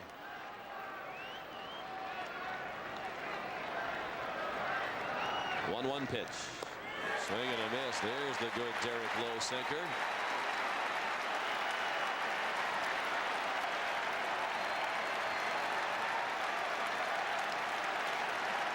Graffinino, Johnson, Durham. The runners from third to first. The 1-2 to Valentin. He struck him out.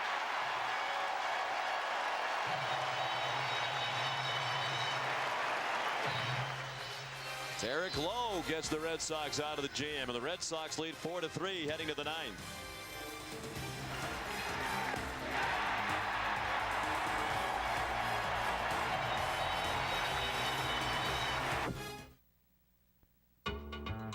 Here's the situation. Mother-in-law won't eat spicy. Father-in-law's got cholesterol issues. Aunt Frances has problems with Italian. And Uncle Fred is starving and, quote, lightheaded. We know nothing about Cleveland. We're here for a wedding, which may become a funeral if poor Uncle Fred doesn't eat soon. But with AT&T Wireless, in like 2 minutes, I'm holding in the palm of my hand the name and address of a respectable chicken joint. And it looks like Uncle Fred's gonna live to see the wedding after all.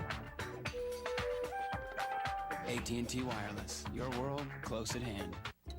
Nice collection, Terry. Nice reminder, too, Howie. Of the Sprint store at Radio Shack. You're 2 minutes slow. Actually, I'm thousands of minutes ahead. Get 3,000 Sprint PCS minutes a month only at Radio Shack for just $29.99 a month for 6 months. Plus, save up to $75 in mail-in rebates. But these clocks are still off. Well, somebody should reset them. While somebody else Makes a few phone calls. Only at the Sprint store at Radio Shack.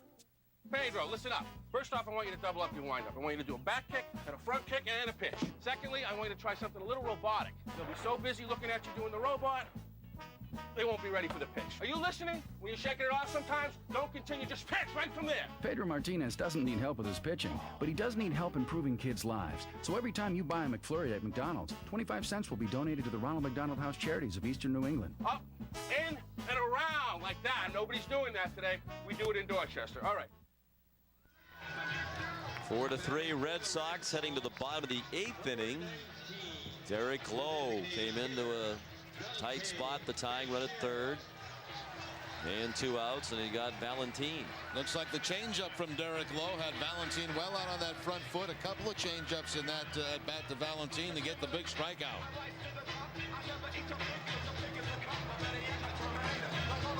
Changes for the White Sox since Graffinito ran for Konerko. Changes are necessary. Graffinito remains in the game as the third baseman, and Jeff Leefer, who was at third, has moved across the diamond to first. The Red Sox will look for some insurance here against Gary Glover in the 8th with Bichette, Everett, and Daubach due up. Bichette 0 for 3 with 2 strikeouts.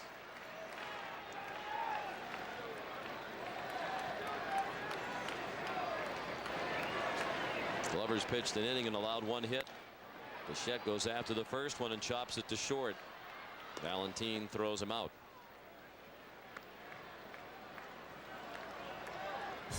Coming up this week on Fox 25 News at 4:30, if there was a fire in your kitchen, would you know how to use your fire extinguisher? Plus, is junk food at the office blowing your diet? We'll show you some easy ways to stick with your diet. And it's not just Swan Lake anymore. Nemawa shows us ballet in the 21st century. Join us all this week on Fox 25 News at 4:30 with Jody Applegate. Everett takes the ball. Carl still trying to reach base for the first time in his 2 games. Upon returning from the disabled list. 0 for 4 yesterday, 0 for 3 today. Takes a strike at the knees, a ball and a strike. Well, the White Sox will get their big guns up there in the 9th against Derek Lowe. They have the 3, 4, and 5 hitters due up. Carlos Lee, Maglio Ordonez, and Jose Canseco. Big swing, but a harmless fly ball to center. Handled by Singleton, 2 outs. Let's pause for station identification on the Fox 25 Red Sox television network. You're watching WFXT, Fox 25 Boston, home of the Red Sox. Sean McDonough, Jerry Remy in a sellout crowd, 33,375 on hand. It's a very entertaining game in the rubber game of this 3-game series. The story of the day, Nomar Garcia-Parra, 2 for 4 in his return with a homer and a single and 3 runs batted in.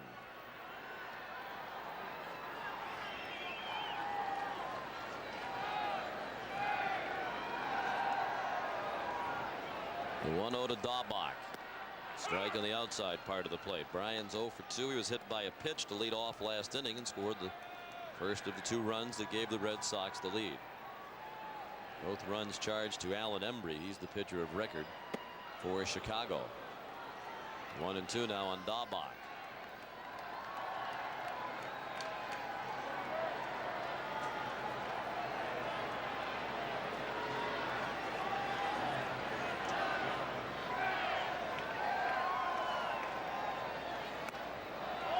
The ball high.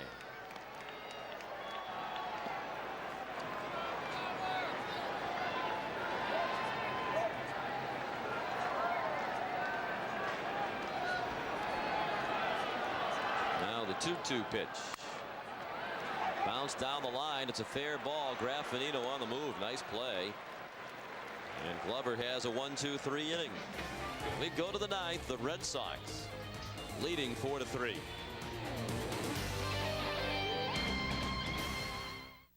It's gonna be a magic summer with my Toyota. It's Toyota's Magic Summer, and you still have time to get the biggest cash back ever on Avalon. And you could save even more with projected ownership costs that are over $1,900 lower than the average in its class. It's gonna be a magic summer. Or get $750 cash back on 4Runner, or save thousands with special low financing. But it ends July 31st. Hurry, see your New England Toyota dealer now. What kind of mom deserves a visit from a nurse at home after she's had a baby? The rich and famous? Nope. Every mom. First time, third time, adoptive. You just have to belong to Tufts Health Plan. Jack's my first. I was so nervous when I got him home. Then the nurse came by. She examined Jack. She examined me. Answered all my questions. Tufts Health Plan is the only one that offers this for every mother. You gotta love a health plan that knows moms need a little babying too. Tufts Health Plan. Dedicated to a higher standard. Boston Red Sox baseball on Fox 25 is brought to you by Southwest Airlines. Celebrating 30 years of freedom, 30 years, one mission, low fares. By your New England Ford dealer. Visit your New England Ford dealer for the best-selling trucks on the planet. By Bud Light for the great taste that won't fill you up and never let you down. Make it a Bud Light. And by your New England Toyota dealers, where you'll find exceptional value every day. Game summary brought to you by Dunkin' Donuts. It's been a back-and-forth affair. Twice the White Sox led by a run early, and they led by a run in the 7th inning before Nomar Garcia-Parra's two-run single with 2 outs put the Red Sox up for the first time. Nomar 2 for 4 with the solo homer in the 6th and the 2-run single in the 7th. Shea Hillenbrand has homered for the first Boston run. David Cone a strong start, and the White Sox have missed a lot of chances. They've left 11. They left the bases loaded last inning, left 2 men on in the 7th inning. Carlos Lee, the number 3 hitter. He struck out, doubled a drive in a run, and walked twice. He's stolen a base today. Maglio Ordonez, then Jose Canseco against Derek Lowe. Trying for his 21st save, trying to save it for Rod Beck. Trying to make it 11 wins in a row for the Red Sox in games started by David Cone. Ball on a close pitch.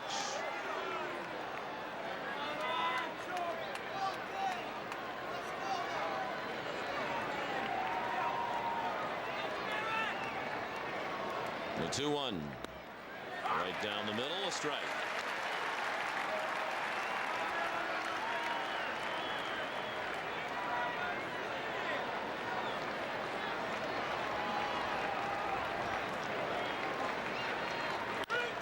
Chopped up the middle, Garcia-Parra there. 1 out.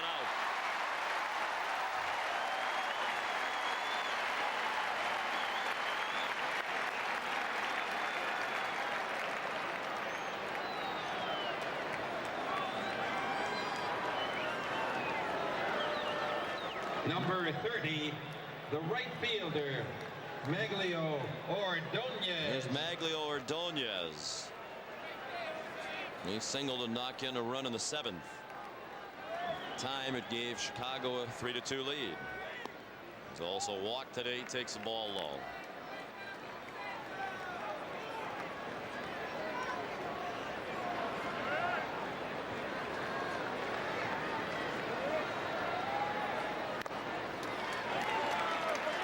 All the way. Well, if Derek can retire the side in order, it would be a rarity.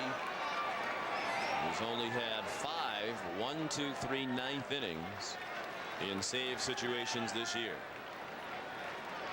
Looking to pick up his 21st save.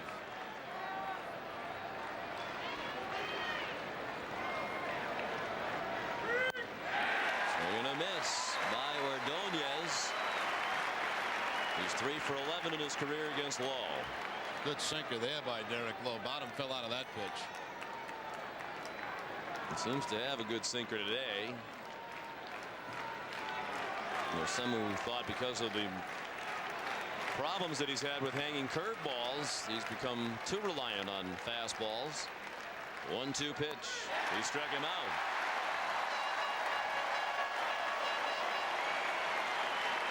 Well, when you throw sinkers down in that area, even if there's contact, you're not going to get hit or hurt bad by it.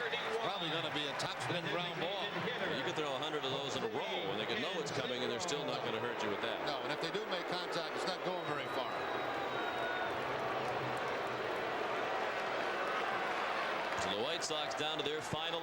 and it's Jose Canseco, who has the knack for showing up in the spotlight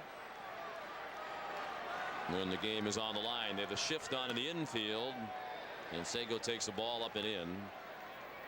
Jose's 0 for 4 today. Hasn't had it out of the infield. Has struck out twice. He's 2 for 10 in the series. And he's 1 for 13 lifetime against Derek Lowe. The one hit was a home run.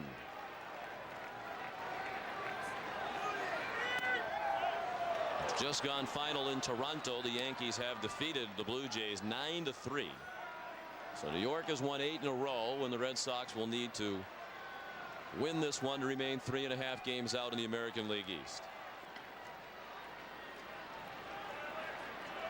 Tony Graffinino due to bat next if Canseco reaches. He had a big hack at the 2-0 and couldn't get to it. 2 balls and 1 strike.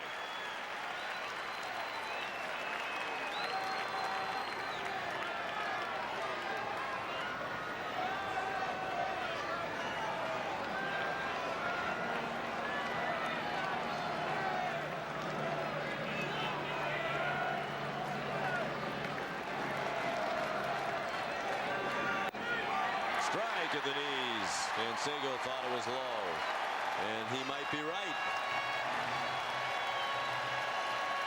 It's going to be anybody's guess, I guess, all the way to the end, Jerry. What's a ball and what's a strike today?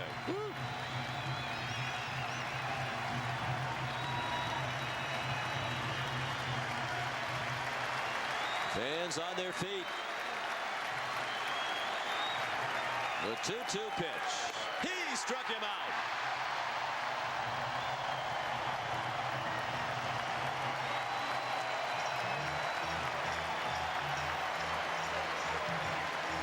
The 1-2-3 ninth for Derek Lowe, and the Red Sox are victorious, and Nomar Garciaparra's return to action, and he was the major reason why he drove in 3 of the 4 Boston runs, and the Red Sox make it 2 out of 3 this weekend over the Chicago White Sox. Once again, the great sinker here by Derek Lowe. That's almost the same spot that he got Ordonez on. Lowe very effective in this ball game here today. Final score, Boston 4, Chicago 3. Back with the totals and more from Fenway Park right after this. What makes Fox Sunday's best? 14 Emmy nominations. The best animated shows, Futurama, King of the Hill, and The Simpsons. Simpsons rule! Sorry. The best comedy series, Malcolm in the Middle. Nice job! With an impressive 8 Emmy nominations. Yeah. And the powerhouse drama, The X-Files. Tell me it's true. Congratulations to all our Emmy nominees. Begins tonight at 7 on Fox 25.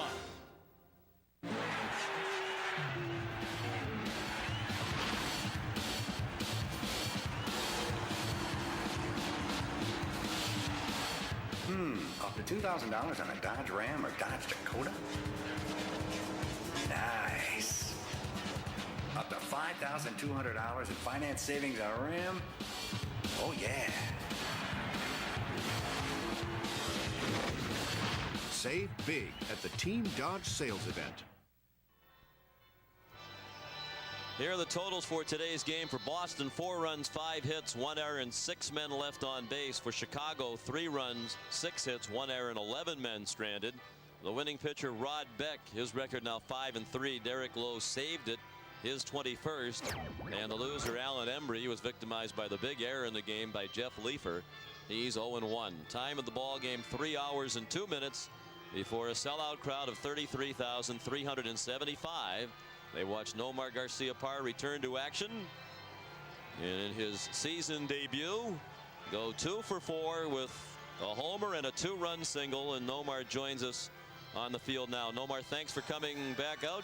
Why don't you just start by telling us what you're feeling right now after this great day? Well, I'm pretty excited. I'll tell you what. It's a good win for us. We came in there and did some good things to battle back. And, I mean, it was such a warm reception for me. I couldn't thank these fans enough. I mean, it's something special. That's why I love playing here. Nomar, it's the first time in my life I've seen a guy go out prior to the ball game when they start throwing the ground balls around, and you got a standing ovation on the first throw you made to first base. Yeah, like I said, it's pretty nice. I mean, it's such a warm feeling inside. I had everything going through me. I was anxious, anxiety, nervous. I had everything. And these people, like I said, the people here in Boston, I love it, and they make me feel at home. Well, let's go through the day from start to finish. We covered the pregame part of it. Wouldn't you know, the first ground ball of the game would find you. Oh, of course it was. That was a ball that could have been scored a hit, we thought. Yeah, well, you know, you got one of the fastest guys in the league out there running from the left side, broken bat, you know, but I don't know. I go, no, the scorekeeper hasn't changed, right? So it's still there. So you know, far. We think that might be one that is changed in the postgame. I go, maybe it's flattering, you know. They expect me to make it, so that's a compliment, right? Nomar, when you get into situations, you have not had a lot of at-bats, obviously, and you're facing Major League pitching for the first time today.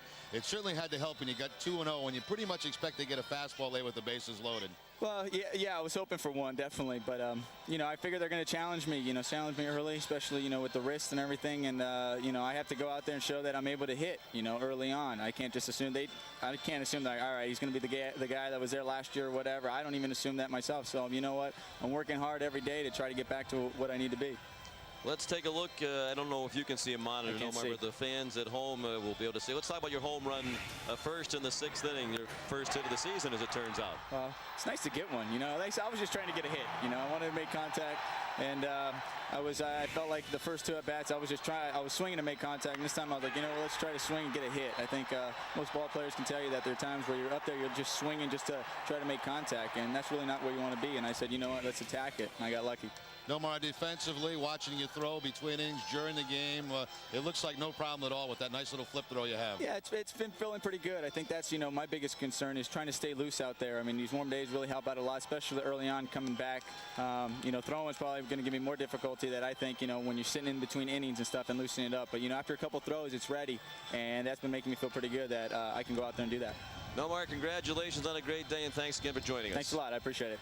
Nomar Garcia-Parra, 2 for 4 with the homer and the game-winning single that drove in 2 in the 7th. And many of the fans still here to salute their hero as he heads toward the clubhouse. Once again, the final score, the Red Sox 4 and the White Sox 3. This is the Fox 25 Red Sox television network. Play of the game is brought to you by New England Ford dealers, and it's going to be the base hit by Garcia-Parra up the middle with the bases loaded and 2 outs to give the Red Sox the lead in this ball game. For the best selection of cars, trucks, and SUVs on the planet, visit your local New England Ford dealer or log on to newenglandford.com. We hope you'll join us again Friday night from Fenway Park as the Red Sox face the Texas Rangers for the first time this season. Alex Rodriguez and the Rangers are in for 4 games. Game time Friday night, 7 o'clock, right here on Fox 25. Stay tuned now for News Radio Joined in Progress. For Jerry Remy, Sean McDonough saying so long from Fenway Park. This has been a presentation of Fox 25 Sports.